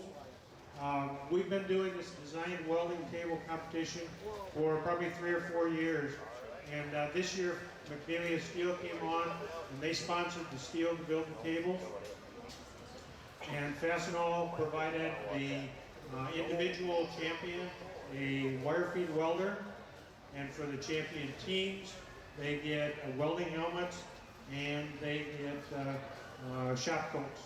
And so first I want to say thank you, and I'll give you about 15 seconds to give us a couple of comments about the welding table competition. How you guys doing?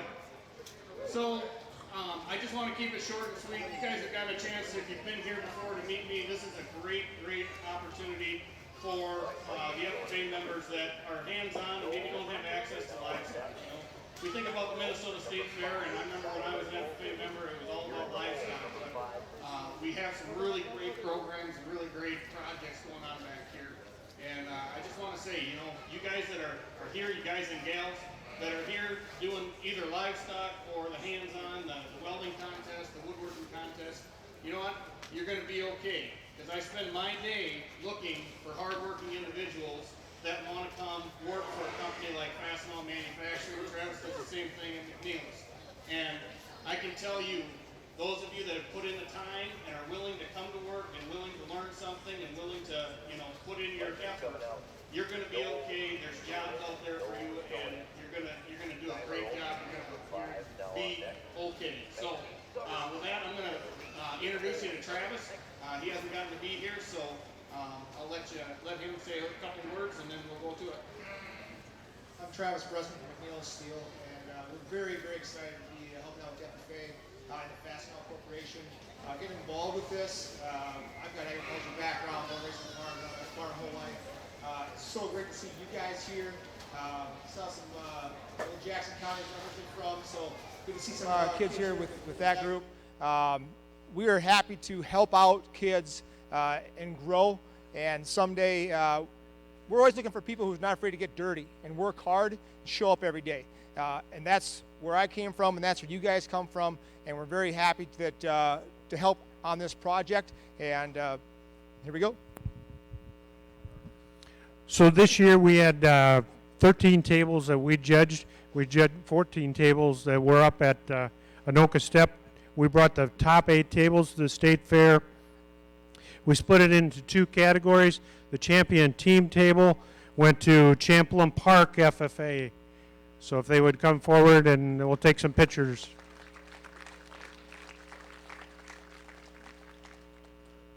And the champion individual table was from the Chatfield FFA chapter, Jacob Fensky. So Jacob, come forward.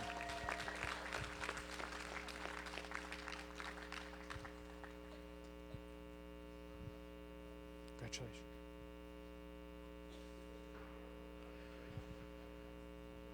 We also had 3 outstanding exhibits that were part of our large exhibits. One that we didn't bring down was a trailer that was built by Holding Ford FFA chapter.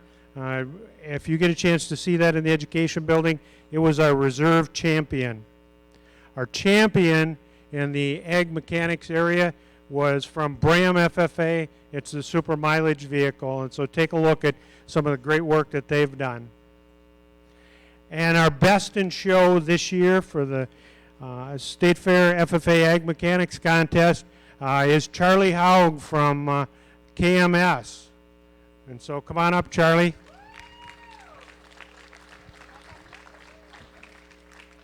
Right up there.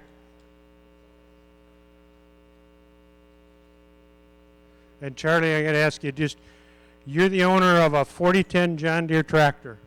Yep, I am. And tell me the history behind this.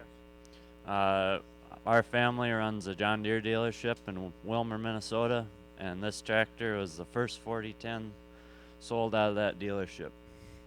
And you bought it a couple of years ago? And I bought it back 3 years ago. Okay, and he restored it. So congratulations, Charlie. Great job. And I believe that's it for Ag Mechanics.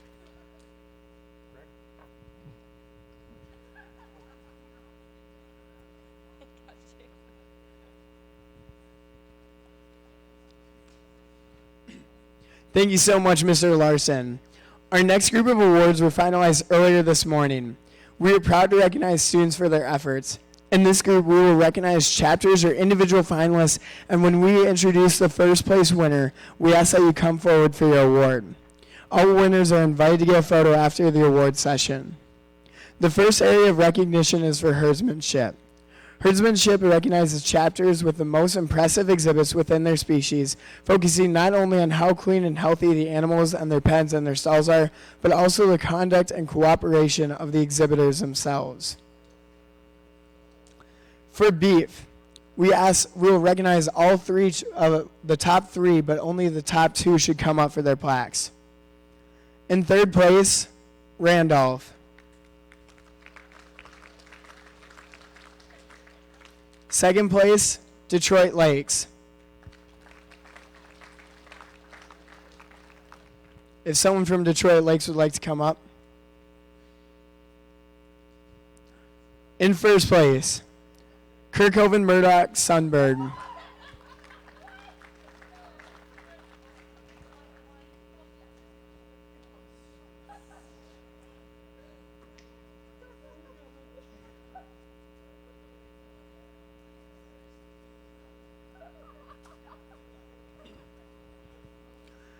For the sheep, in third place, Medford FFA. In second, Truman. Would someone from Truman like to come up? And in first, Sleepy Eye.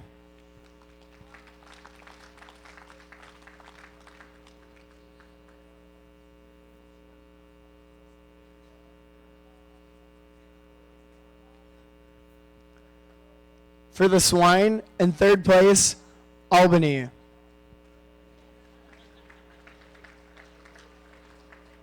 In second place, Kenyon Wanamingo.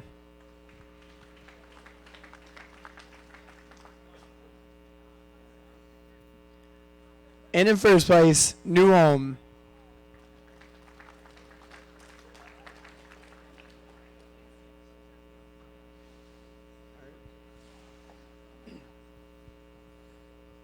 The dairy is sponsored by Kit Custom Products.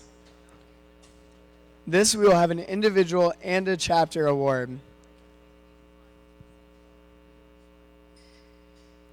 Our top individual Denver Sage from Wabasso.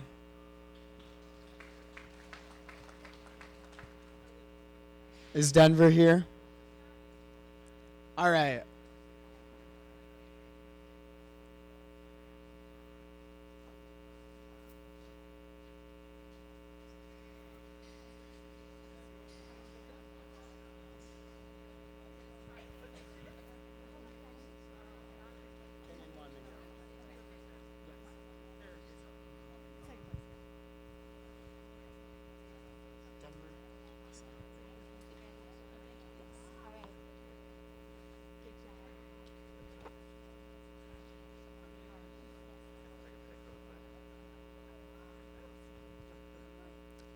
Let's hear it for Kenyon Waminga one last time.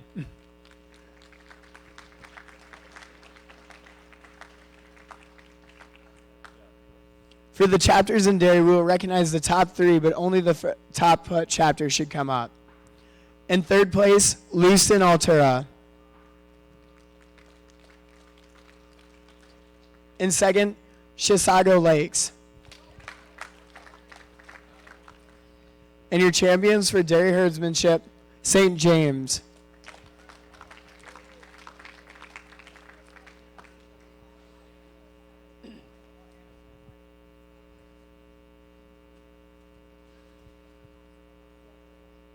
Our next award area is for market livestock. We will recognize first through third place, but only first place winners will come forward to receive awards. All winners should get a photo. In the Market Livestock Award for Market Beef, in third place, Kenyon Wanamingo.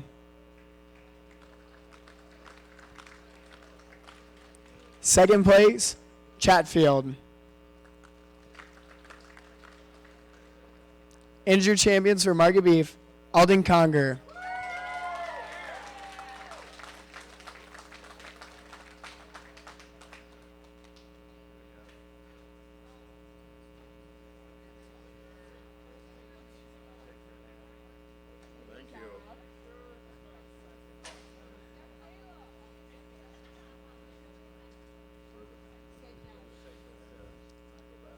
For the Market Swine, in third place, New Ulm.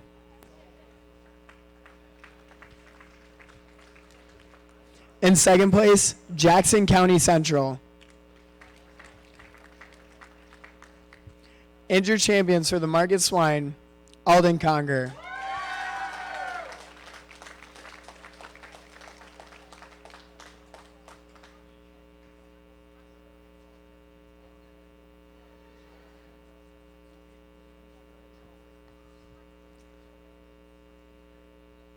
For the Market Lamb, in third place, Stewartville.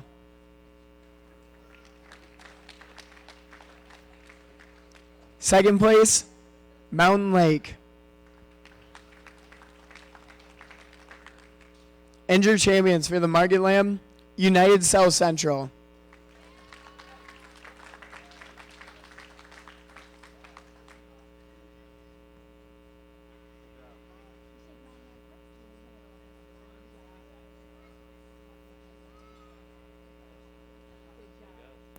For the Market Goats, in third place, Medford.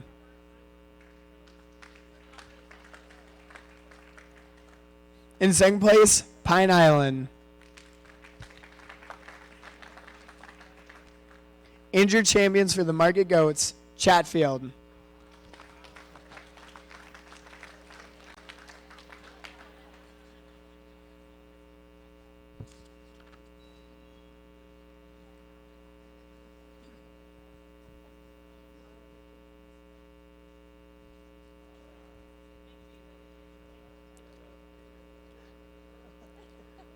For the Market Livestock Trophy, in third place, Randolph. In second place, Medford. And your champions of the Market Livestock Trophy, Alden Conger.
chapter. And in first place, the Kenyan Wanamingo FFA chapter.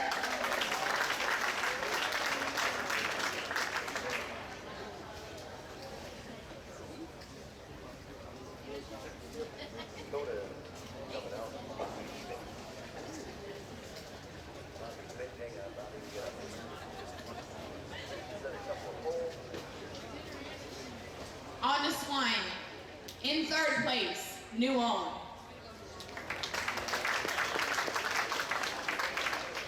In second place, Kenyan Wanamingo. And in first place, the Jackson County Central FFA chapter.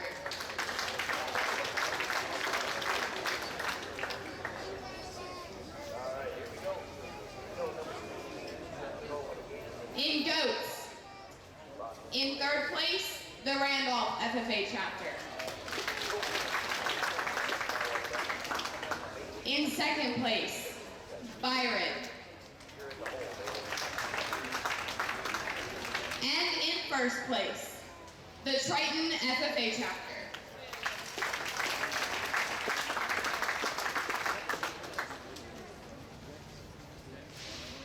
Congratulations to each of our species champions. Next, please welcome Mr. TJ Brown to the microphone to present the winners of the two most prestigious awards given out here at the Minnesota FFA weekend here at the State Fair. Thank you very much, and thank you all for your patience. I know most of you have been sitting for well over an hour, but I appreciate you being here to support the FFA members. Just a couple of things before we begin. This is my first year as the FFA superintendent. I helped Dwayne last year as an assistant and took over this year, and it's been a wonderful experience for me. Seeing all of you FFA members participate in the ring and seeing these excellent projects behind me, it's really, really enjoyable. And my hat's off to all of you for what you do and how you represent FFA. I want to thank everybody that helped me in my first year doing this job. My staff is wonderful, and so we couldn't have had as good a shows as we did without the staff. So if you see people that were in the show rings wearing a Minnesota State Fair shirt or a badge, please shake their hand. We had great shows because of the effort of those people, so give them a thank you. While you're at it, thank your advisors and thank your parents as well when you get home, okay? Make sure we do that. Couple of things as we conclude here with announcements. I don't know if you all know this, but you're a part of the largest FFA show in the nation.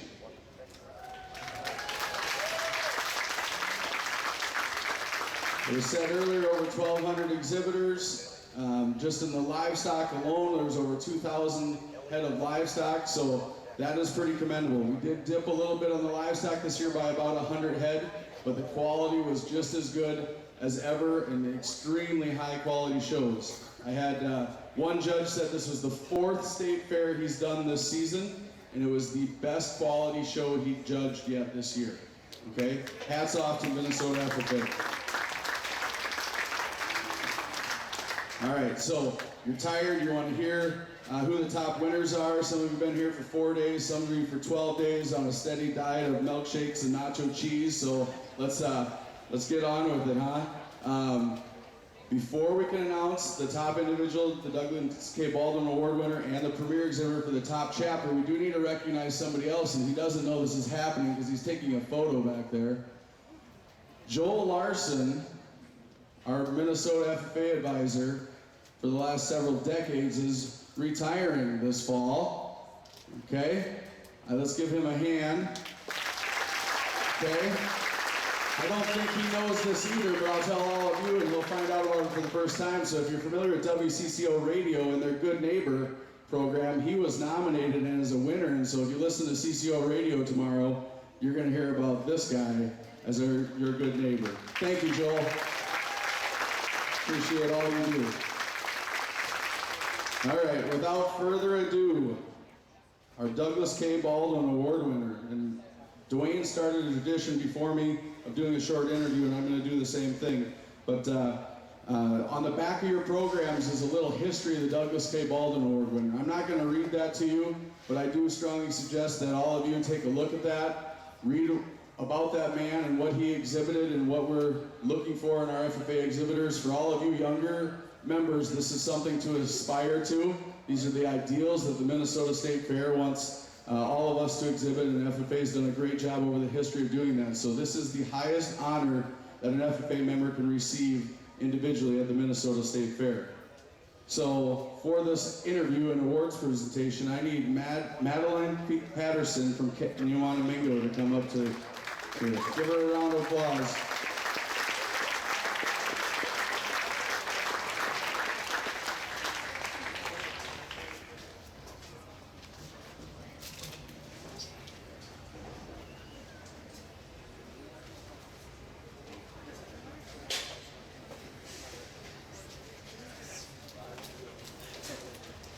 Okay, congratulations. We need to tell everybody a little bit about you, okay? So tell me how many years you've been showing FFA at the State Fair, or since when? Since 8th grade. Okay, and so tell me also, what types of species have you exhibited? Primarily swine, but there was a couple years where I showed some southbound sheep too. Okay, and who are your parents and who is your FFA advisor? My FFA advisor is Mr. Larson, right over there, chocolate if you're wondering, and my parents are Mike and Rebecca Patterson. Okay, and tell me one favorite memory of your years exhibiting FFA here at the State Fair. My favorite memory is the time that my dad sent me the first year to the State Fair with 21 pigs and 7 sheep. And I was 13. I had to clip all of my pigs and all of my sheep, and I may have missed curfew. All right, good story. None of you listen to that missing curfew thing. I don't want any of that. I've had enough of that the last couple days, all right? Congratulations. Thank you for representing FFA so well the last few years.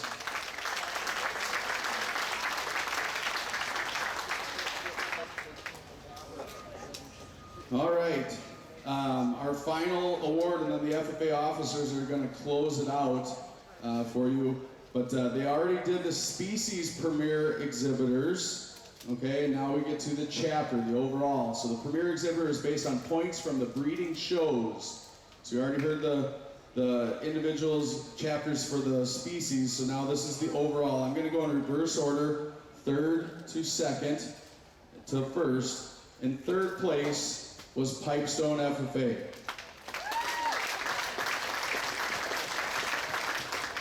Second was Randolph FFA. And winning this year was Kenyawanamingo.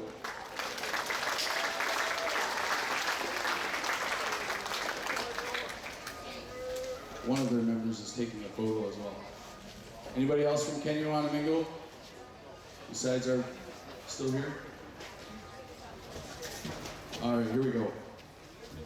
A whole bunch of them. Thank you for coming.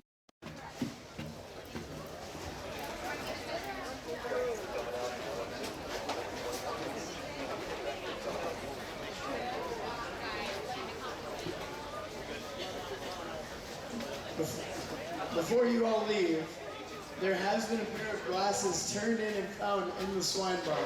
I want you to know that before you leave. And anyone in a computer shirt, please don't leave. Congratulations to all of our exhibitors, and thank you to the parents, siblings, volunteers, and especially the FFA advisors who made this show possible. My state officer team likes to say that every FFA jacket gets its start in an agricultural classroom, and it's true.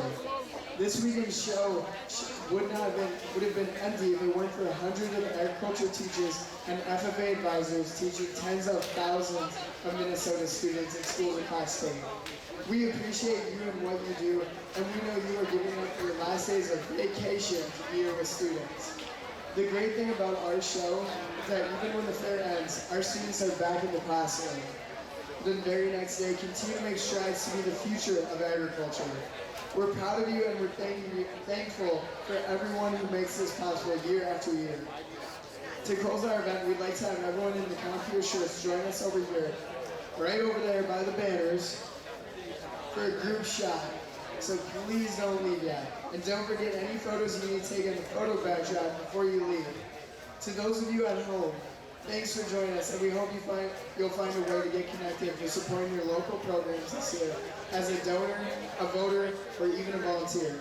Until our next event, this has been the 2019 Minnesota State FFA Livestock Awards. I'm Leif Arzold, and I'm proud to be an FFA member.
Right now.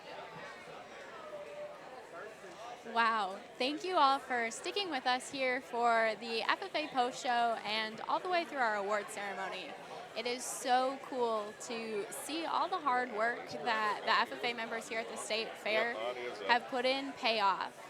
I'm always really excited to be here at the State Fair and see that all we're doing with livestock and all the lessons that FFA members are learning along the way. I'm here with Zane Sheehan, who is the new State FFA advisor, and I'd love to get to know you a little bit more today. We're very excited to have you here, so can you give us just a little bit of background on yourself and where you come from? Mom, Dad. Yeah.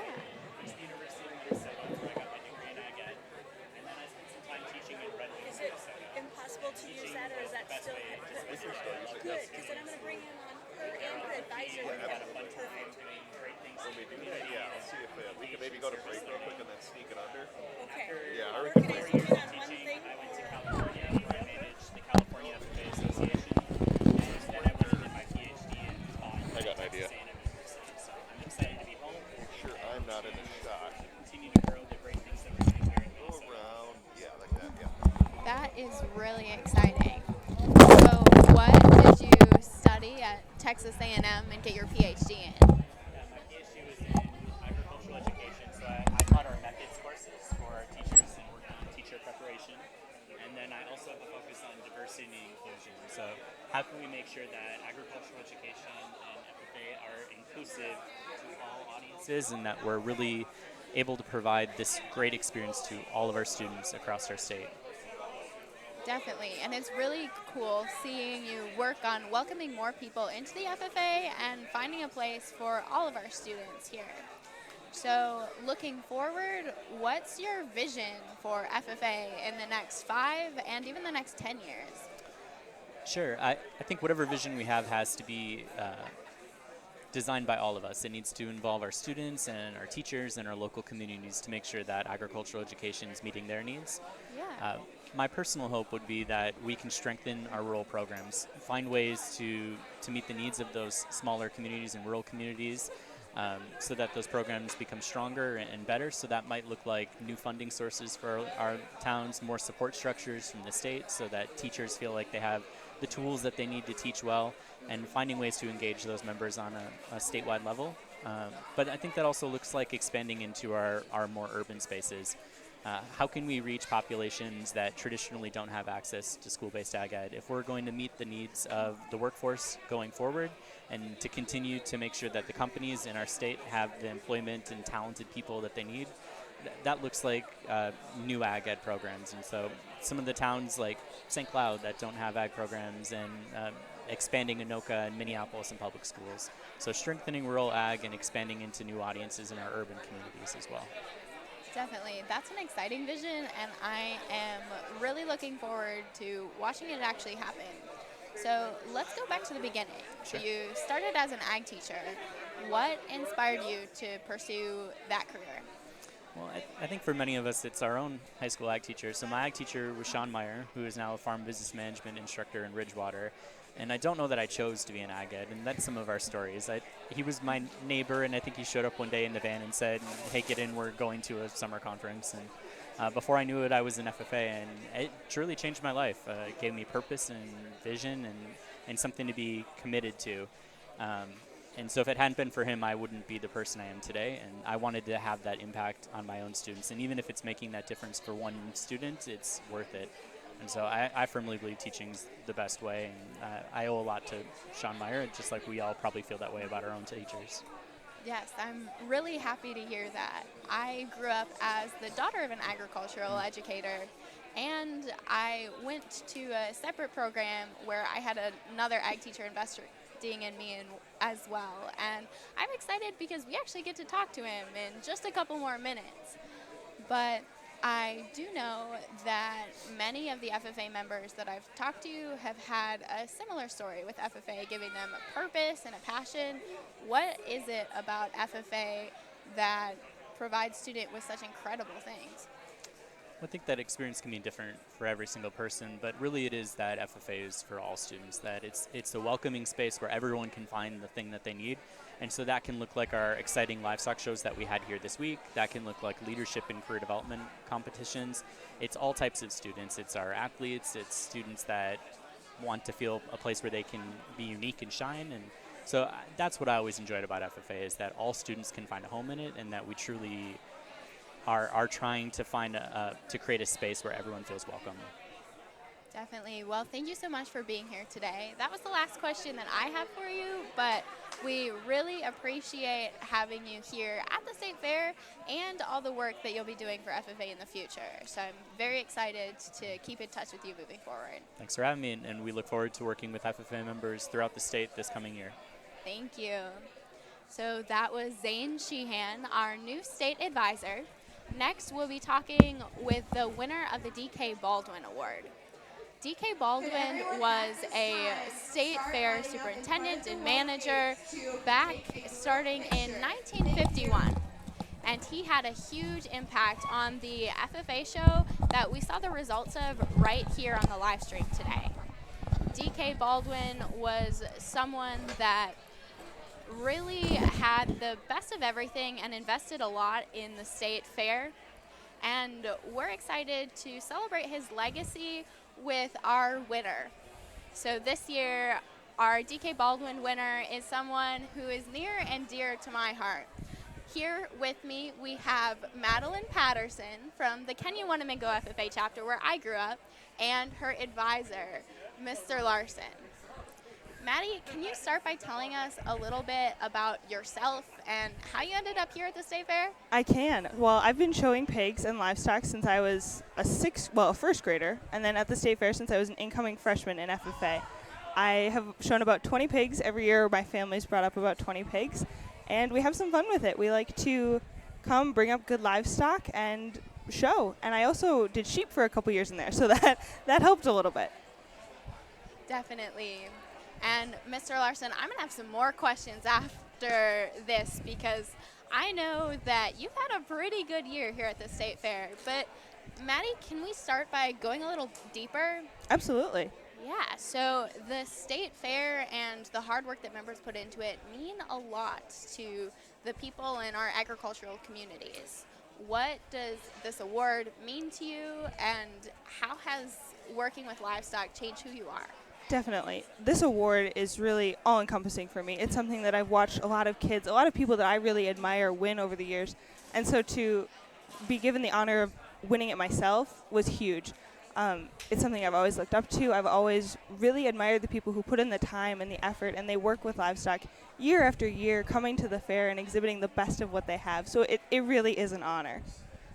Beyond that, working with the people in my chapter, as I have to put in a shameless plug, they just won the Supreme Breeding up here at the State Fair, so no shame there. They are an amazing group, and they have definitely helped me get to where I'm at today. Definitely. And Mr. Larson, do you have something to add there? Well, that's one of the things that's really enjoyable working with these young individuals is I've had the pleasure of helping advise from time to time these students in their opportunities that they've found in the FFA, and the State Fair is a great ending of year for us. We start right away with school again tomorrow, and we start the whole cycle right over again. And it's nice. I bring between 20 to 25 students up every year showing in the 5 different species, and the pride that these students have in their livestock and the competitiveness that they have is something that's really nice to be a part of, because you get that drive and ambition, and you get the leadership with these students, and the older ones helping the younger ones. Getting an opportunity to work with these students in all realms of the FFA is really a treat for me. I really enjoy working with the students and working with the parents in our Kenyon-Wanamingo School District, and it's been something that is a huge highlight in my life as well. Definitely. Thank you, Mr. Larson. And your passion and how much you put into the State Fair astounds me every single year that you show up with a busload of Kenyon students. It may not be the best bunks to sleep in overnight, but during the day, you only sleep about 6 hours a night. The rest of the day is running around the fair and watching and helping with the shows and watching these young men and women succeed. And that's fantastic. That's awesome. It sounds like a lot of hard work. And actually, speaking of hard work, that is one of the things that D.K. Baldwin brought to the table. He was continually recognized for his hard work, his competence, his honesty, and some other really incredible character traits. So, Maddie, I know that you embody so many of those and so much more, but you have a lot of people in your chapter and across the state looking up to you. Absolutely. Like I said, I've grown up looking up to others who've won this award, so it's really an honor, and I've loved mentoring people in my chapter and outside of it, watching them grow up in their different species and honestly learning a lot as I go along. Definitely. So what are some of the things that you do to act as a role model to the members of your chapter who watch everything you do? Consistently showing up is a big one. Just being there on time, making sure that you're doing what you're supposed to be doing. I love going to shows and watching those little kids run around, and you can definitely tell that they're imitating you. I have a little sister who's 5, so I get to see a lot of that and watching those kids who they're looking up to you, making sure that you're always there, you're consistent, you're doing a good job showing your pig or other livestock, and you're honest about what you're doing, because you're not always going to win, but you might as well have some fun doing it. Definitely. And I know that showing is a family affair for you. It is. It really is. Okay, that is so cool to hear and such a cool story to see. Can you tell us about one of your favorite memories of showing with your family? One of my favorite memories showing with my family was the first time my second year showing up here, I had the Champion Yorkshire Gilt, and it was a family effort from start to finish. It was a sow that we had bred, we had farrowed her, we got this gilt. It was actually my favorite sow. And I got to come up here, win the York show with her, come out and drive for the championship, and having my family behind me that whole way from birth to bringing her home to farrow again, it was amazing to watch her grow and get to learn with them and have that experience of start to finish with my family. For sure, and it's so cool to see how much success that you've gained throughout your many years showing. And Mr. Larson, you've seen a lot of success too in your years as an advisor here. Yes, I've been blessed to work with a lot of talented individuals, and we're in the heart of Goodhue County, and there's an awful lot of good 4-H and FFA livestock that come out of that county. And you look at some of the chapters that run and gun for the overall premiere every year. It's the ones that are surrounding us a lot of times, and getting the opportunity to work at that caliber for the number of years that we've been able to do it is something that sometimes you wonder if, can I keep the pace up? Can I keep the pace up? But, I've been teaching for 34 years, and this is one of the things that keeps me coming back. Okay, it's always fun to work with those students. You always have a new crop that's coming up that's wide-eyed and ready to go, and so much energy that you just feed off of that because it continually allows that momentum to grow throughout the chapter. And I think that Mr. Larson has done a lot to help us grow as FFA members too.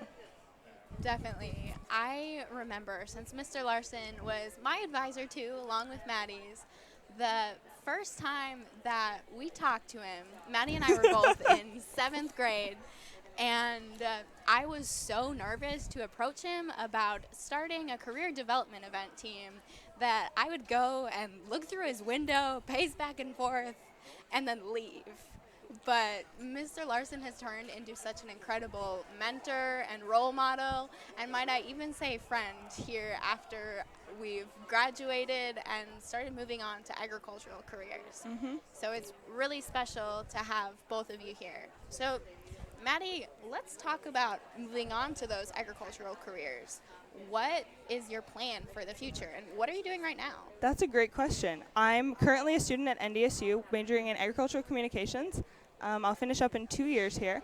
So eventually I hope to move into a career in ag communications, working in PR, writing, or possibly even radio. I've got a broad swath of interests that I'm really looking into as I get into that career. But I've got a couple more years of school left, so we'll see what happens. Yeah, that's really exciting, and I'm excited to continue alongside you as we keep growing. Absolutely. So, Mr. Larson, I know that quite a few of your students do end up working in agriculture. What are some of the things you do to encourage them or support them as they're finding an ag career? Well, with most of the students, they come into my end of the building because there's a lot of agricultural interest in our area. We are a rural community, even though we get a lot of the people, parents and whatnot, that work in the cities because it's a quick 40-minute drive up to the cities for them to get to their jobs. But we've got a lot of background in agriculture, and these students have that heart for agriculture. And one thing that I always mention with those students is when you have an opportunity to take your passion, to take your interests and your hobbies and turn those into your careers, that's one thing that's going to keep you in that career, and that's one thing that's going to get you up in the morning and get you to work every day and do those types of things. And we've got a lot of the students that I see coming through my door that end up in agriculture careers, whether it's production agriculture, agribusiness, finance, communications.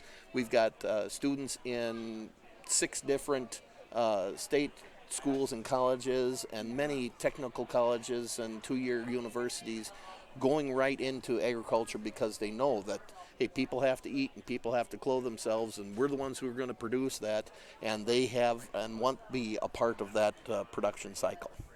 All right, thank you, and thank both of you for being here with me today to talk about your award, Maddie, and the Premier Showmanship exhibitor.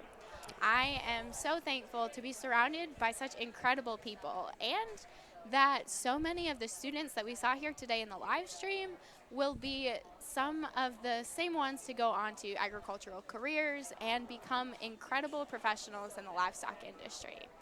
I am so excited to see how the show will continue to grow and where these students will go afterwards. I'd love to ask you to please support the Minnesota FFA Association and the foundation as we're able to continue investing in students just like the really hardworking ones that we've seen on our live stream today. Thank you so much for being with us, and thank you for making it all the way through the post-show. We really appreciate your time and your investment in these incredible, motivated students. Thank you.